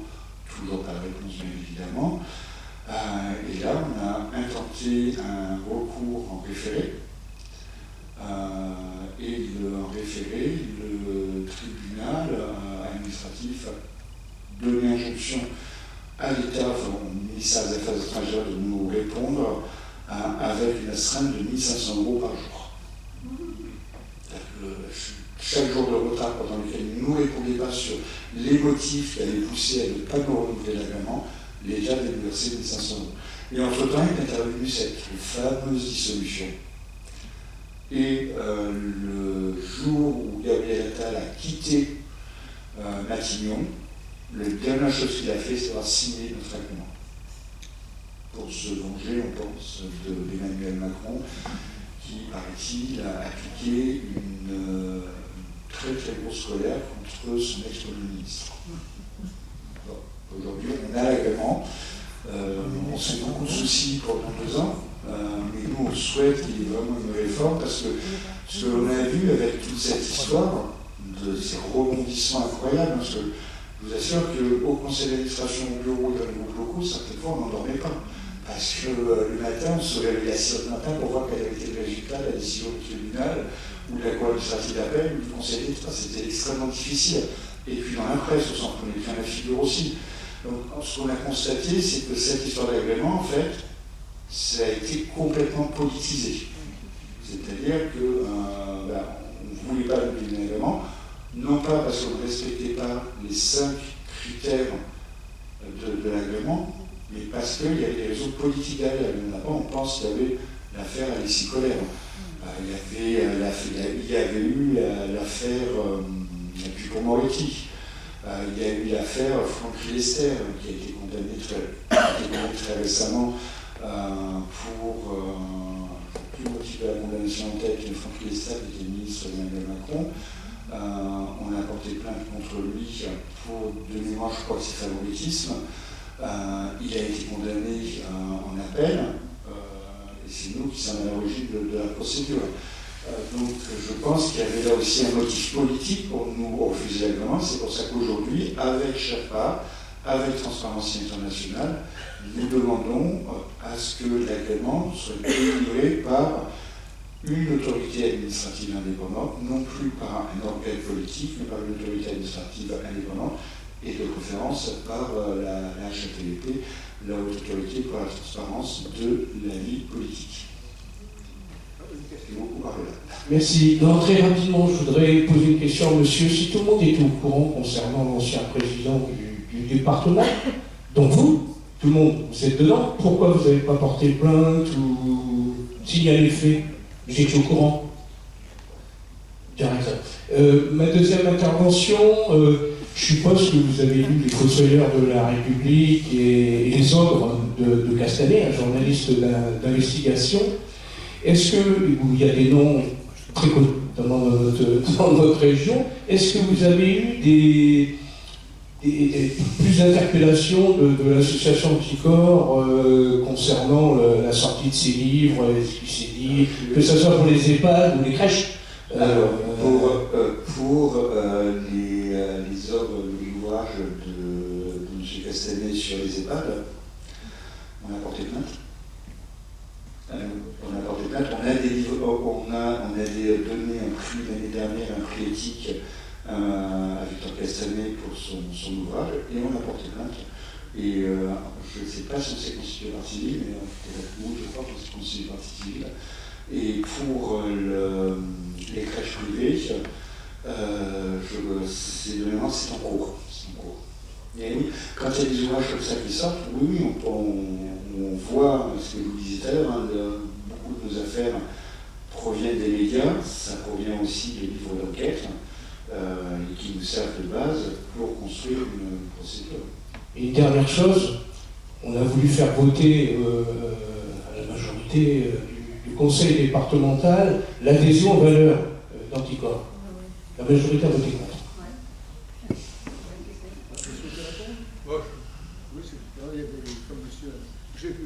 Oui, une question, j'ai été victime du manque de courage, c'est vrai, mais je n'ai pas voulu mettre à dos tout le système.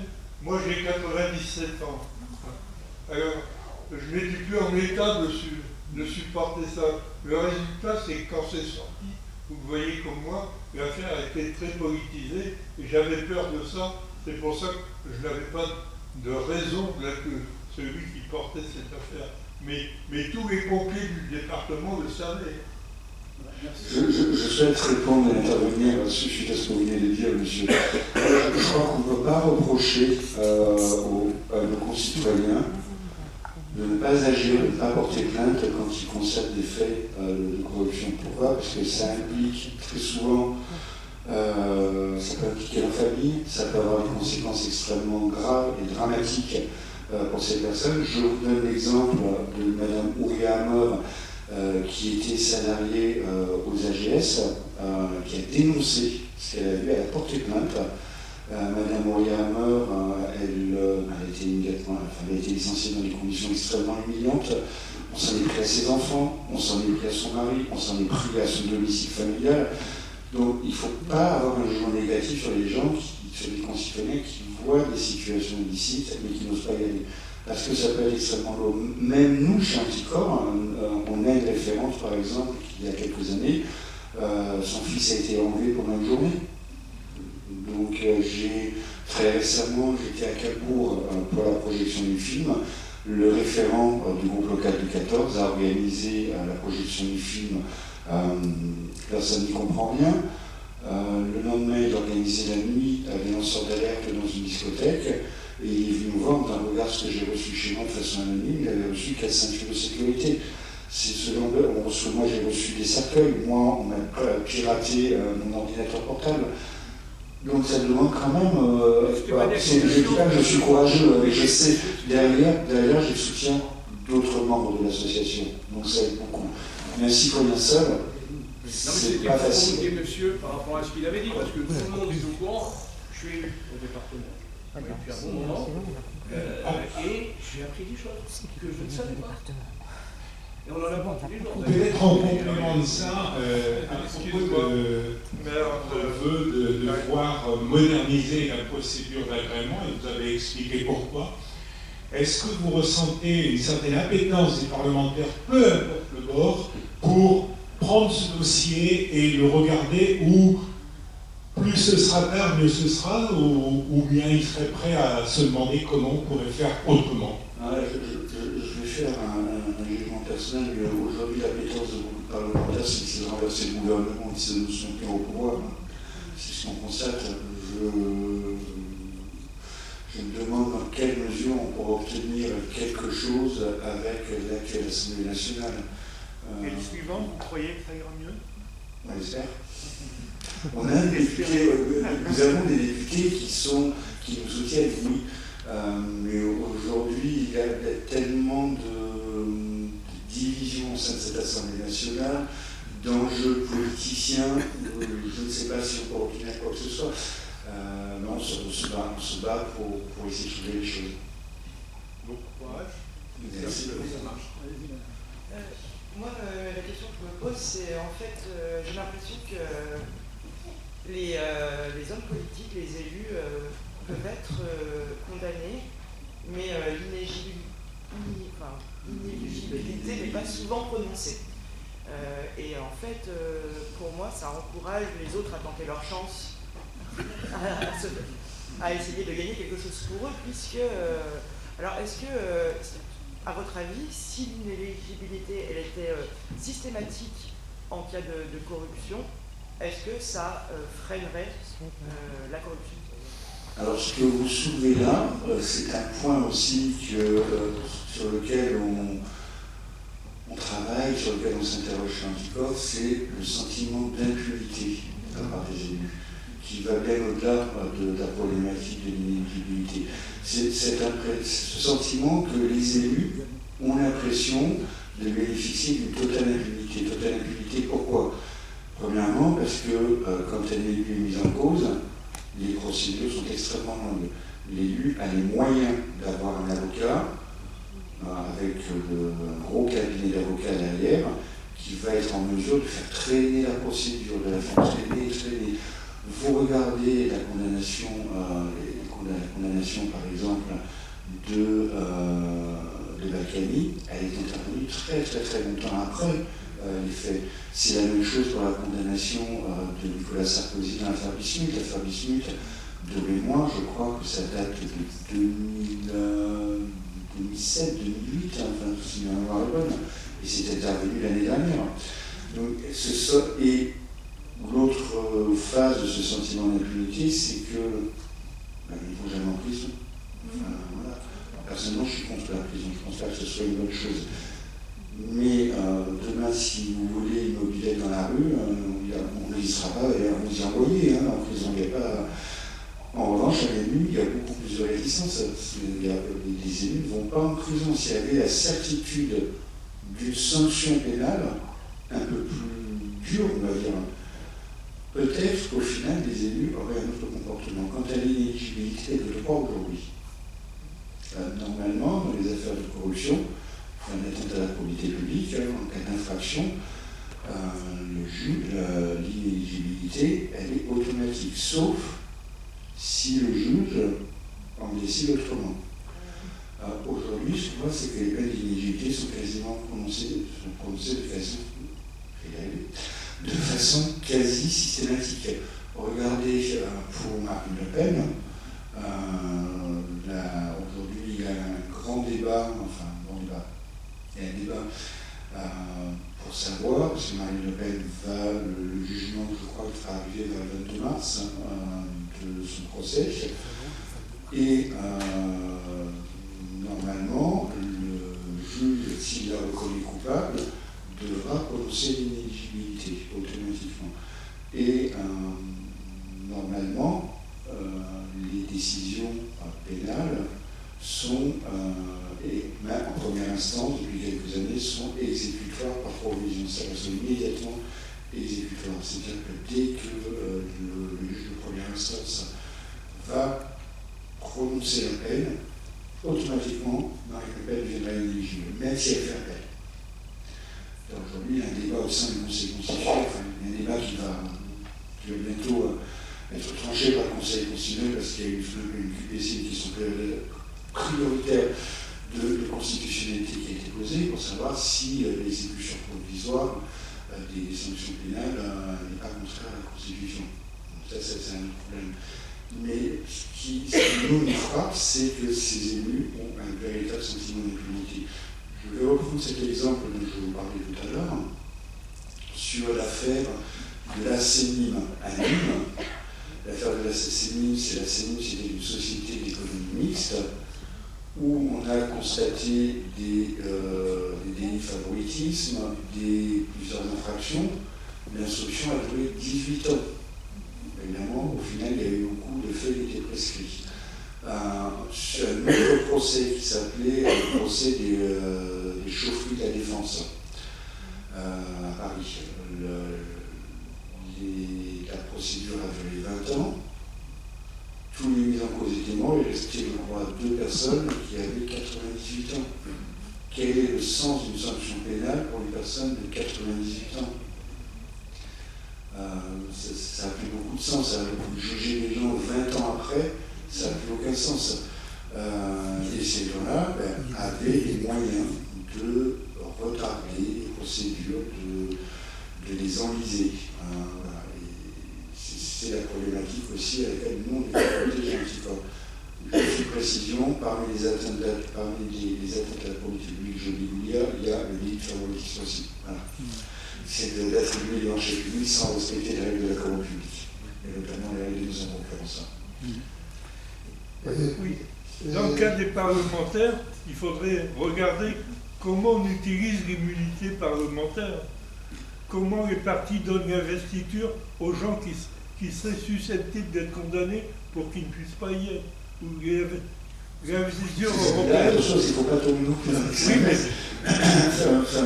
être susceptible d'être condamné. Puisqu'on ne peut pas être condamné si l'immunité parlementaire n'a pas été levée. Oh, elle est levée aujourd'hui, elle est quasiment levée. Et non, la manière dont elle est levée, c'est les bureaux des assemblées, et je suis placé pour vous dire que c'est pas si simple que ça. Ah, attention, quand ce sont des infractions qui n'ont strictement aucun lien avec la fonction de député, l'immunité parlementaire est facilement levée. Aujourd'hui, les députés ne sont plus aussi bien protégés qu'ils pouvaient être dans le passé. Ça y est encore beaucoup trop. Vas-y. Oui, il y a une question. Depuis tout à l'heure, vous dites bon, on porte plainte, on a porté plainte. Qu'est-ce qu'il y a? Qu'y a-t-il derrière le pont? Quelle machine? Vous avez des avocats? Vous avez des avocats non, les avocats, c'est anticorps. On a des avocats. Non, on a des avocats qu'on paye qui font partie d'Anticorps. Il ne faut jamais partie d'Anticorps. Non. Là, c'est un principe, un avocat qui porte nos affaires devant le tribunal n'est pas membre d'Anticorps. Ça serait totalement contraire à mon principe. En fait, il serait chez Anticorps pour trouver du travail, c'est possible. Et tout à l'heure, vous n'avez pas... Notre ex-présidente, Elisabeth Bledel, est avocate, n'a jamais traité une affaire Anticorps. Tout à l'heure, vous avez, parce qu'il y avait d'autres questions, mais je parlais d'impartialité, parce que j'imagine que vous essayez d'être partial dans vos affaires. D'être impartial dans vos affaires. Alors, je ne sais pas ce que veut dire impartialité. Nous, on est transpartisans. C'est-à-dire que on accueille des personnes au sein d'Anticorps qui sont de toutes tendances politiques confondues. Vous pouvez être de droite, de gauche, du centre, vouloir sauver les canards. Vous pouvez venir chez Anticorps à partir du moment où vous adhérez aux valeurs d'Anticorps et puis à partir du moment où vous considérez que la corruption et les atteintes à l'éthique publique portent atteinte à la démocratie. On est transpartisans. Après, l'impartialité dans les affaires que l'on a, nous, on n'est pas juge. Un juge doit être impartial. Nous, on n'est pas juge. Nous, ce que l'on fait, c'est qu'on regarde les faits, on constate des faits, et on leur applique une qualification pénale. On pense être la bonne qualification pénale. Et à partir du moment où, en qualification pénale, je vous donne un exemple qui n'est pas un exemple relatif à la corruption, mais par exemple, je vois une personne qui va prendre une baguette en cachette dans une boulangerie sans la payer, ça s'appelle du vol, c'est une soustraction frauduleuse de propriété. On constate qu'une personne a volé une baguette, a pris une baguette de façon frauduleuse dans une boulangerie, ça rentre dans la qualification pénale du vol. Donc on ira dire au juge, voilà, monsieur, on pense qu'il a volé. C'est exactement comme ça que ça a fonctionné aussi dans les affaires d'atteinte à la probité publique et que l'on traite. Après, l'impartialité, c'est au juge, qui nous est le juge. Je parlais de votre impartialité vis-à-vis des affaires. Y a-t-il plus d'affaires d'hommes de gauche, plus d'affaires d'hommes de droite, autant Non, c'est on n'en sait rien. Alors oui, ça c'est le grand reproche. C'est le grand reproche que l'on fait Anticorps. Nous sommes une association de gauchistes. Nous sommes manipulés. Une fois c'est par le Parti Socialiste, une fois c'est par LFI. Alors c'est une chose au sein de notre conseil d'administration. On a une élue qui est élue dans un petit conseil municipal en Haute-Garonne. C'est tout, sinon il n'y a aucun autre élu. On a aussi bien les gens de droite que de gauche. On s'entend plutôt bien. J'ai encore jamais flippé et tremblé les uns les autres. On a des désaccords, mais les désaccords, comme dans toute l'Assemblée humaine, il y a des désaccords, mais ce n'est jamais des désaccords politiques. Et on est partisans, il n'y a jamais eu de. On n'est pas du tout de gauche ou de droite, et si vous voulez, quand nous on décide de porter plainte, en fait, je vous explique le process, le bureau, notre équipe salariée est saisie de fait, nous rédige une fiche juridique qui passe par le bureau dans un premier temps la regarde, et regarde si pénalement, enfin juridiquement ça tient debout.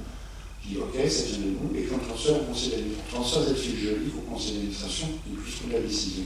Jamais, sur les fiches juridiques, l'appartenance politique ou l'appartenance partisane est mise en cause, est indiquée, mais on ne va même pas la rechercher.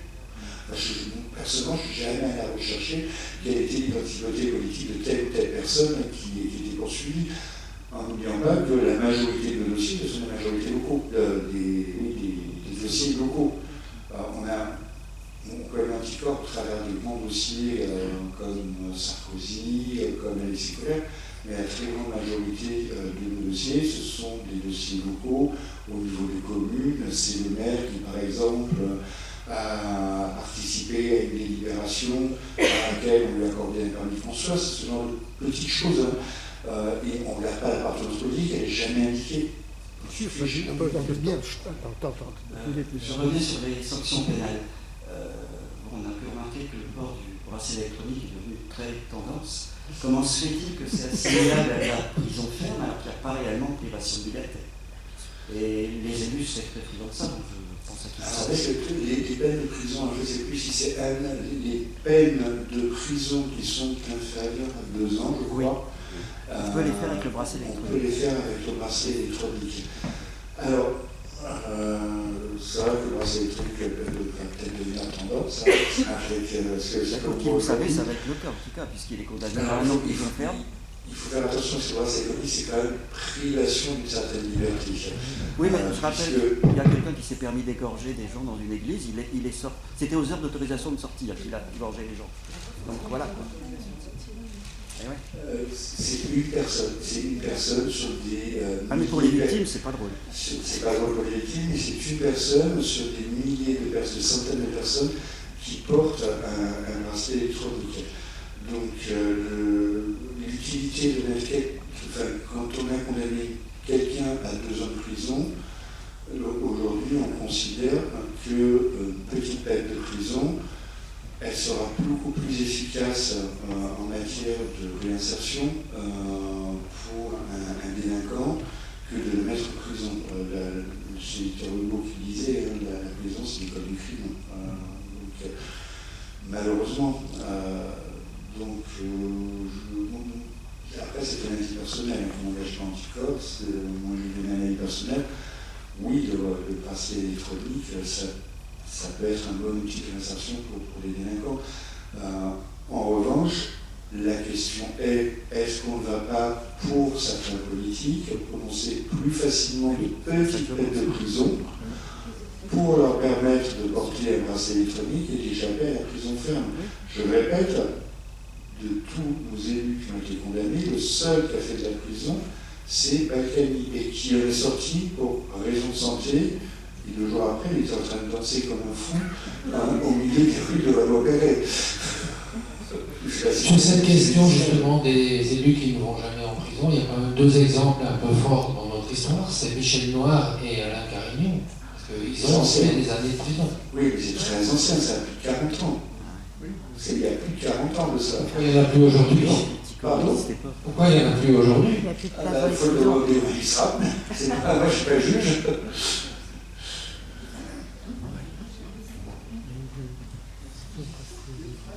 Et Carignon, aujourd'hui, on le voit au conseil municipal de Grenoble. Il a retrouvé, alors c'est vrai, il a fait sa peine, il a accompli sa peine, il a, je n'aime pas le terme, mais il a payé sa dette à la société, je ne sais pas si on peut payer sa dette à la société. Mais ce qui est très étrange, c'est que ce monsieur qui a été condamné pour avoir détourné les fonds publics, pour avoir traficoté des marchés publics, sur des montants absolument énormes, les gens ont encore voté pour lui. Comment se fait-il que nos concitoyens, qui sont parfaitement informés qu'une personne a commis des délits particulièrement graves, qui portent, en gros, il a piqué dans la presse, il a piqué dans nos impôts, et on va encore voter pour lui. Et là, c'est l'interrogation que nous, on a chez Anticorps aussi, savoir comment se fait-il qu'on vote encore pour ce nom-là. Alors, j'ai 2 petites questions. La première, tout à l'heure, je ne sais plus si c'est Francis ou c'est vous qui avez évoqué des chiffres en milliards concernant le niveau de corruption en Europe et en France. Comment évaluer ces chiffres? Première question. La deuxième, c'est que comme l'une des premières difficultés qu'on a par rapport au budget actuel, c'est de trouver des recettes. Effectivement, est-ce que le législateur ne devrait pas faire un effort et créer un corps indépendant sur le recouvrement des montants soumis à la corruption, et à ce moment-là le réadresser dans le budget de l'État? Alors, la question est ces montants, comment ils sont évalués. Le dernier montant de la corruption, c'était de 121 milliards, 130 milliards. Pour la France, c'est un rapport du Parlement européen qui a été rédigé, je crois que c'est par les Verts, qui estimait ce montant. en sachant qu'il ne s'agit que d'estimation. J'ai discuté avec un représentant de l'OCDE il y a 6-7 mois. Il y avait un sommet sur la corruption, contre la corruption à Vilnius en Lituanie. On a discuté ensemble avec d'autres membres de l'Anticor. Il nous a dit oui, c'est l'évaluation, il s'agit d'évaluation et c'est quand même très difficile à appréhender en termes de montant. Donc aujourd'hui, tout le monde s'accorde à dire qu'on est à peu près entre 120 et 130 milliards. Pour la fraude fiscale, on est aux alentours de 100 milliards. Au niveau de l'Union européenne, on est de l'ordre de 1000 milliards. Mais ce sont des évaluations parce que, par définition, ce sont des délits qui sont occultes, ce sont des sommes occultes, donc c'est quand même très difficile d'avoir une appréciation exacte de ces montants. Après, vous nous proposez que le législateur crée un corps spécial qui serait chargé de recouvrer tous ces montants. Mais ce corps spécial, il s'appelle la justice. Simplement, on ne donne pas les moyens. C'est fou si on donnait davantage de moyens à la justice. Faites un comparatif à 130 milliards d'euros de détournés, de corruption, et on a un budget du ministère de la Justice qui doit de 9 milliards. Voilà. Oui, je vais peut-être profiter justement de la réponse, poser une question, parce que parmi toutes les infractions qui ont été citées, il y en a une qui manque, me semble-t-il, c'est l'évasion fiscale. Est-ce que Anticor peut intervenir en ce qui concerne l'évasion fiscale? Vous avez parlé de fraude tout à l'heure. Alors, l'évasion fiscale, il n'est pas, ce que je disais tout à l'heure, ce n'est pas forcément un délit, c'est un délit, c'est la fraude fiscale. C'est pas tout à fait pareil. Oui, il faut faire cette distinction. Alors, pour moi, l'évasion fiscale et la fraude fiscale, c'est pratiquement la même chose. Alors, il faut m'expliquer. Alors, non, parce que on peut faire de l'évasion fiscale de façon tout à fait légale. C'est ce que fait, par exemple, Google en Irlande fait de l'évasion fiscale de façon tout à fait légale. Je vous donne un peu le schéma de Google. Google vend ses services dans toute l'Europe, Google Irlande. Les bénéfices de Google sont quasiment pas imposés en Irlande.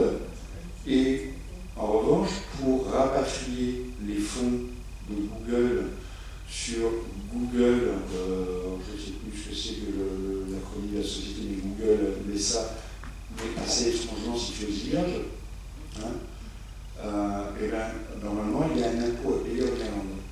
Il y a sûrement parce que les transferts des bénéfices des sociétés qui sont réalisés en Irlande et qui sont exportés, entre guillemets, dans un pays extra-européen, sont imposés. Ce que fait Google, eh bien, ces bénéfices, il est fait passer par une société située aux Pays-Bas, et il se trouve que les dividendes que l'on fait aux Pays-Bas et que l'on exporte dans un pays étranger ne sont pas du tout imposés. C'est fait de façon tout à fait légale. Il n'y a rien d'illégal, c'est qu'on joue sur les différences de législation, c'est de l'évasion fiscale. La fraude fiscale, c'est autre chose. La fraude fiscale, c'est carrément ça, c'est un délit. Nous, ce qu'on peut faire chez Anticor, la fraude fiscale, on peut juste porter plainte, on ne peut pas se constituer partie civile. Parce que ce n'est pas une infraction pour laquelle on a un agrément. La fraude fiscale, c'est à peu près 100 milliards d'euros par an. Sur ces 100 milliards, il y a 10 milliards qui sont dus à la fraude aux prestations sociales. Ce sont des gens qui n'ont pas droit aux prestations sociales et qui les touchent quand même. Et le reste, 90 milliards, c'est la fraude aux cotisations sociales. Aux cotisations sociales et puis au paiement d'impôts. Moi, j'aurais une question sur. Alors, vous avez répondu sur le coût financier de la corruption. Vous avez un peu répondu sur le coût politique. Moi, je voudrais vous poser la question de quel est le coût social de la corruption? Qu'est-ce que ça représente pour la vie quotidienne de tous et de toutes que ce poids de la corruption? Quelles en sont les conséquences? Les conséquences, elles sont assez faciles à voir. La corruption, le détournement de fonds publics, ce sont vos impôts. Ce sont des moyens qui normalement sont donnés à l'État, qui sont donnés aux collectivités territoriales. Donc moins d'impôts, ça veut dire quoi? Ça veut dire moins d'hôpitaux, ça veut dire moins de financement des hôpitaux. Vous avez vu l'état de l'hôpital public aujourd'hui. C'est moins de routes, moins d'écoles. Je ne sais pas si vous avez vu l'éducation, le niveau de l'éducation nationale, c'est une véritable catastrophe. Moi, je suis prof en lycée, j'enseigne pas beaucoup d'heures par semaine, mais j'enseigne en lycée et je vois l'état d'élaboration de l'éducation nationale, c'est une véritable catastrophe. La corruption, ça impacte tous nos services publics. Il est là le coût. C'est un coût social, et puis c'est aussi un coût humain pour ceux qui en sont victimes.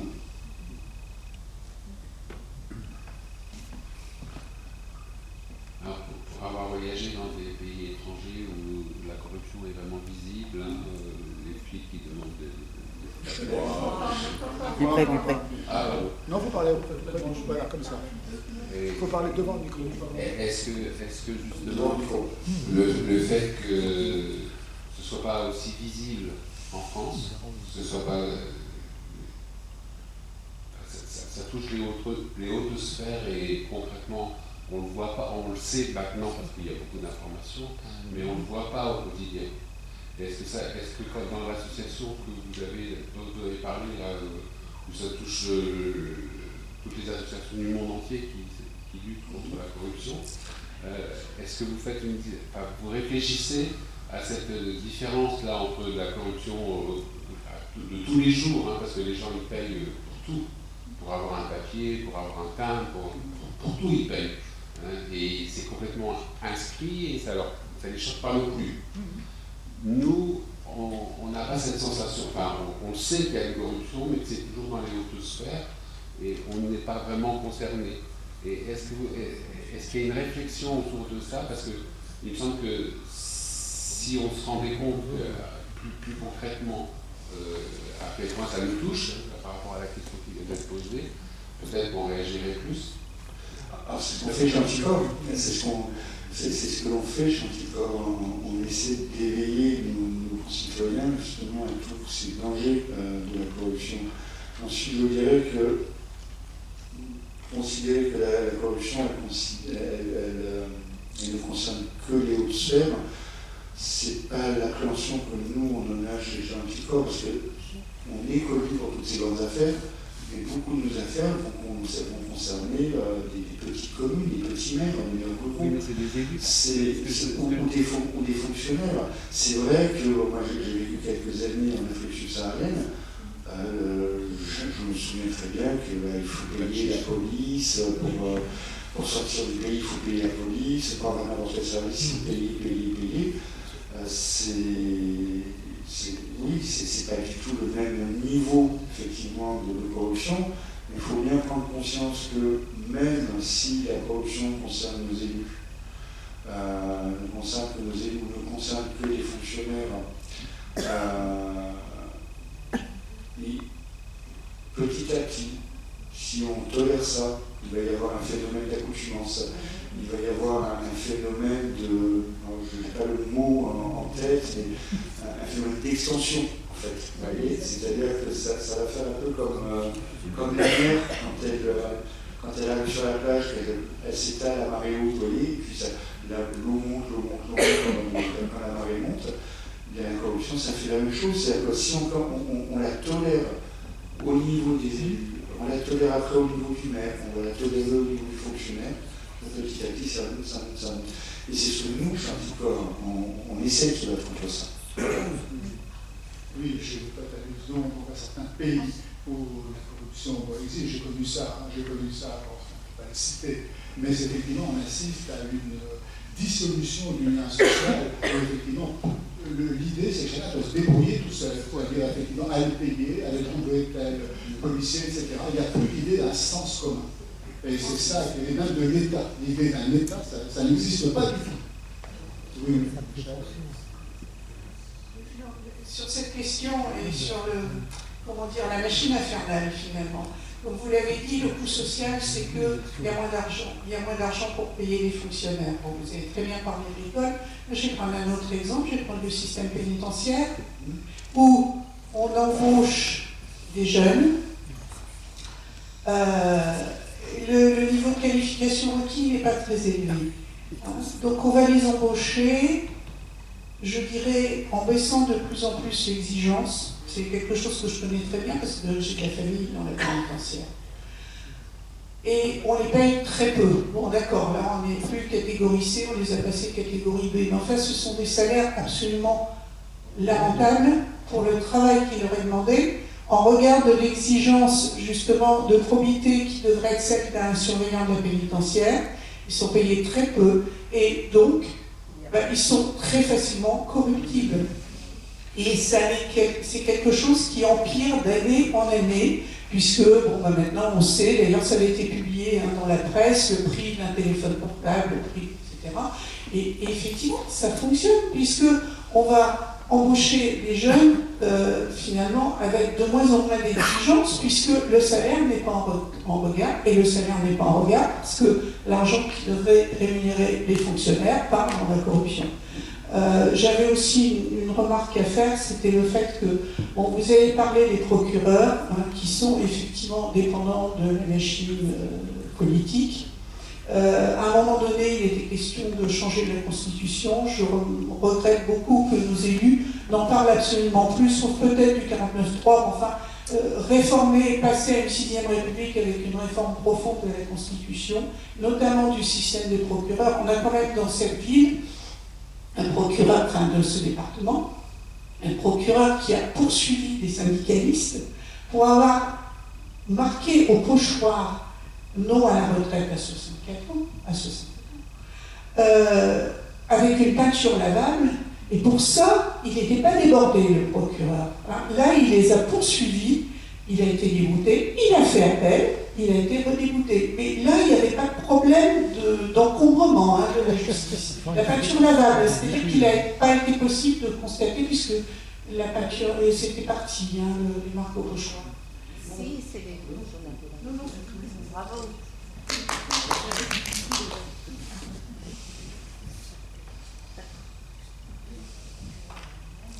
Puisqu'on est en train d'élargir aussi un petit peu sur une dimension internationale, j'aimerais bien avoir votre réaction sur une conversation que j'ai eue avec un ami il n'y a pas très longtemps, à propos de l'Ukraine, quelqu'un qui connaît bien l'Ukraine et qui a des liens là-bas, et qui y va souvent, qui disait que, en fait, l'approche de ce que nous on appelle la corruption demande quand même à être nuancée ou interprétée ou élargie, parce qu'il disait que c'était plutôt la pratique du cadeau, et que les échanges qui se faisaient, c'était sous la forme d'un cadeau qu'on vous remet, même un très beau cadeau, et que c'était un usage, en fait, qui semblait vraiment très très inscrit. Et donc, c'est pas pour dire que c'est pas du tout délictueux ou que c'est pas du tout hors la loi, mais en même temps, lui-même, qui n'est pas quelqu'un d'absolument malhonnête, disait je suis obligé de relativiser finalement mon approche de cette question, notamment par rapport au contexte ukrainien. Donc, je voudrais savoir comment vous réagissez à cette. Je ne parle pas de l'Ukraine, c'est pas du tout de notre vie sociale chez Anticorps, et puis chacun sur l'opinion personnelle. Moi, je peux engager l'association sur mon opinion personnelle en ce qui concerne l'Ukraine. Quand on me dit oui, mais c'est dans les habitudes, c'est l'habitude du cadeau, non, c'est pas quelque chose d'entendable. C'est justement la définition même de la corruption. Si je fais un cadeau, en contrepartie, je fais ça pour moi. Non. C'est la définition même de la corruption. Et venir dire oui, mais il y a des habitudes culturelles, c'est exactement ce que font les mafieux corses pour justifier l'état de la Corse actuellement. Ah oui, mais c'est la culture du silence. Oui, mais c'est la culture du bachiche. Oui, mais bon, c'est ne pas déclarer ses revenus. Bah oui, mais c'est la culture. La culture ne peut pas servir à justifier des atteintes à la probité publique. Il y a des lois, et des lois sont elles-mêmes issues de notre culture, de nos habitudes culturelles, de notre histoire, et les lois se respectent. Bon, peut-être une dernière question. Il y aura deux dernières questions. Moi, c'est très factuel. Laissez madame. C'est très factuel. Je voulais simplement demander, vu la monstruosité de la tâche, votre bureau, vous êtes bénévole, combien il y a de gens qui œuvrent avec vous? Parce que j'imagine que les adhérents, c'est en fait la façon pour vous d'avoir des financements. Mais tout le monde ne travaille pas avec vous. Quel est le staff qui travaille? Quel est le staff, la quantité de staff qui travaille avec vous? Est-ce que c'est systématiquement des juristes? Parce que moi, vous voyez, en tant que naïve, je dirais, j'aimerais bien faire partie de ça, de la bagarre là-dedans. Mais quelles compétences il vous faut pour... voilà, c'est ça que je veux. Et combien vous avez de gens pour vous? Alors, aujourd'hui... La question est en lien. Effectivement, elle est en lien. Je souhaiterais savoir, enfin, pour tout le monde, qui sont les référents dans l'Essonne, s'il y en a ici qui se présentent, parce que ce serait intéressant. S'il n'y en a pas, comment on fait pour être référent? Quelles sont les compétences, effectivement?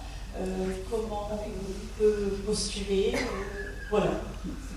Alors, je réponds à toutes ces questions.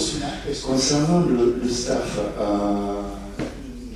on a une équipe salariée qui est composée de 5 personnes. On a 5 salariés dans l'association, le reste c'est que des bénévoles. On n'a pas besoin d'être juriste pour nous rejoindre. La preuve en est, c'est qu'au conseil d'administration, il y a 4 juristes sur 21 administrateurs. Donc on n'a pas besoin d'être juriste, puisque quand il y a des dossiers juridiques, ce sont notre équipe de juristes et puis l'euro éventuellement, où là on a un peu plus de juristes, qui va regarder les dossiers. On a besoin de bonne volonté, de compétences en communication, rédactionnelle, en relations humaines, parce que c'est aussi beaucoup de réunions que les référents, par exemple, organisent. Pour devenir référent, j'ai répondu à votre question, madame? C'est très bien, oui. Pour devenir référent, première question, c'est déjà se poser la question pourquoi je dois être référent d'Anticorps. Il faut vraiment se poser la question. Quel est mon objectif en étant référent? Ensuite, il faut avoir au moins 6 mois d'ancienneté dans l'association, c'est être adhérent depuis plus de 6 mois. Et puis vous allez sur notre site internet, anticorps.org, il y a un onglet qui s'intitule Qui sommes-nous? Et puis là vous allez en région et vous pouvez candidater dans la Somme. Actuellement il y a je crois qu'il y a une référente qui s'appelle Magali Tachu, je crois. Qui connaît pas tous ces référents. Il est possible de trouver tout simplement un... Si, elle vit pas à Amiens, mais elle vit à Picardie, oui. Je pense qu'on a lancé Anticorps, Somme. Non, elle n'est pas là ce soir, non. Pardon, en mettant Anticorps, Somme, peut-être sur Internet. Oui, en Somme, vous trouverez la référence. Le nom de la personne, de la référence. Voilà, je crois que c'est... Quand l'heure arrive, là, nous allons pouvoir... Je vous invite tous... Mais avant... Je vous invite tous, si cette soirée vous a plu, puis que ce que l'on fait chez Anticorps vous intéresse, ça nous rejoindre, vous pouvez aller à Anticorps. À partir de notre site internet, l'adhésion est à 32 €. Et pour les personnes qui ont des difficultés, c'est 12 €. Voilà. Bon. Avant de... Oui, nous pouvons remercier...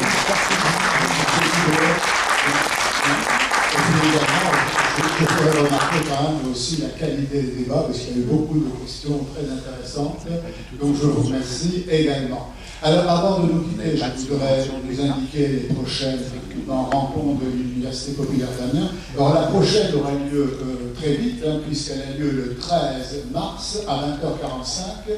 Elle va traiter une question qui a un rapport avec ce qui vient d'être dit ici, puisque c'est là sur la désinformation et les théories du complot.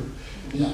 Alors, elle a la particularité cependant de se tenir après la représentation d'une pièce de théâtre, un booker, qui sera donné à la Maison du Théâtre. Donc la conférence débat a lieu à la Maison du Théâtre et après la représentation d'une pièce. Booker, la pièce se donne à 19h30, bien, et le débat a lieu à 30, après ça commence à 20h45. Vous pouvez, si vous le souhaitez, devenir effectivement au débat après. Hein. Bien, je précise que, bien sûr, les conférences de l'université populaire sont toujours libres et gratuites. En revanche, pour la pièce de théâtre, c'est payant, mais si vous dites que vous êtes membre de l'université populaire d'Amiens, vous pouvez le faire d'ailleurs en adhérant ici, vous avez droit au tarif préférentiel, hein, donc qui est de 8,50 € seulement. Ça, c'est la prochaine conférence. Cela sera suivi. Là aussi, il y a un rapport avec ce qui vient d'être dit, puisque ce sera sur la justice restaurative. Bien. Et il y aura la projection d'un film, je crois que beaucoup l'ont vu, hein, je verrai toujours au visage, vous savez, la justice réparative, où on met en présence quelqu'un qui a été condamné avec sa victime. Bien. Pour effectivement faire une justice qu'on appelle donc ici restaurative. Bien. Il y aura là d'ailleurs la coordinatrice de l'antenne nord-est de l'Institut national de la justice restaurative, bien, et ça se passera à la maison de la culture, à vrai dire au cinéma, bien, studio Orson Welles. Voilà, écoutez, je vous remercie, je vous souhaite une bonne soirée, et puis je vous dis à bientôt. Au revoir.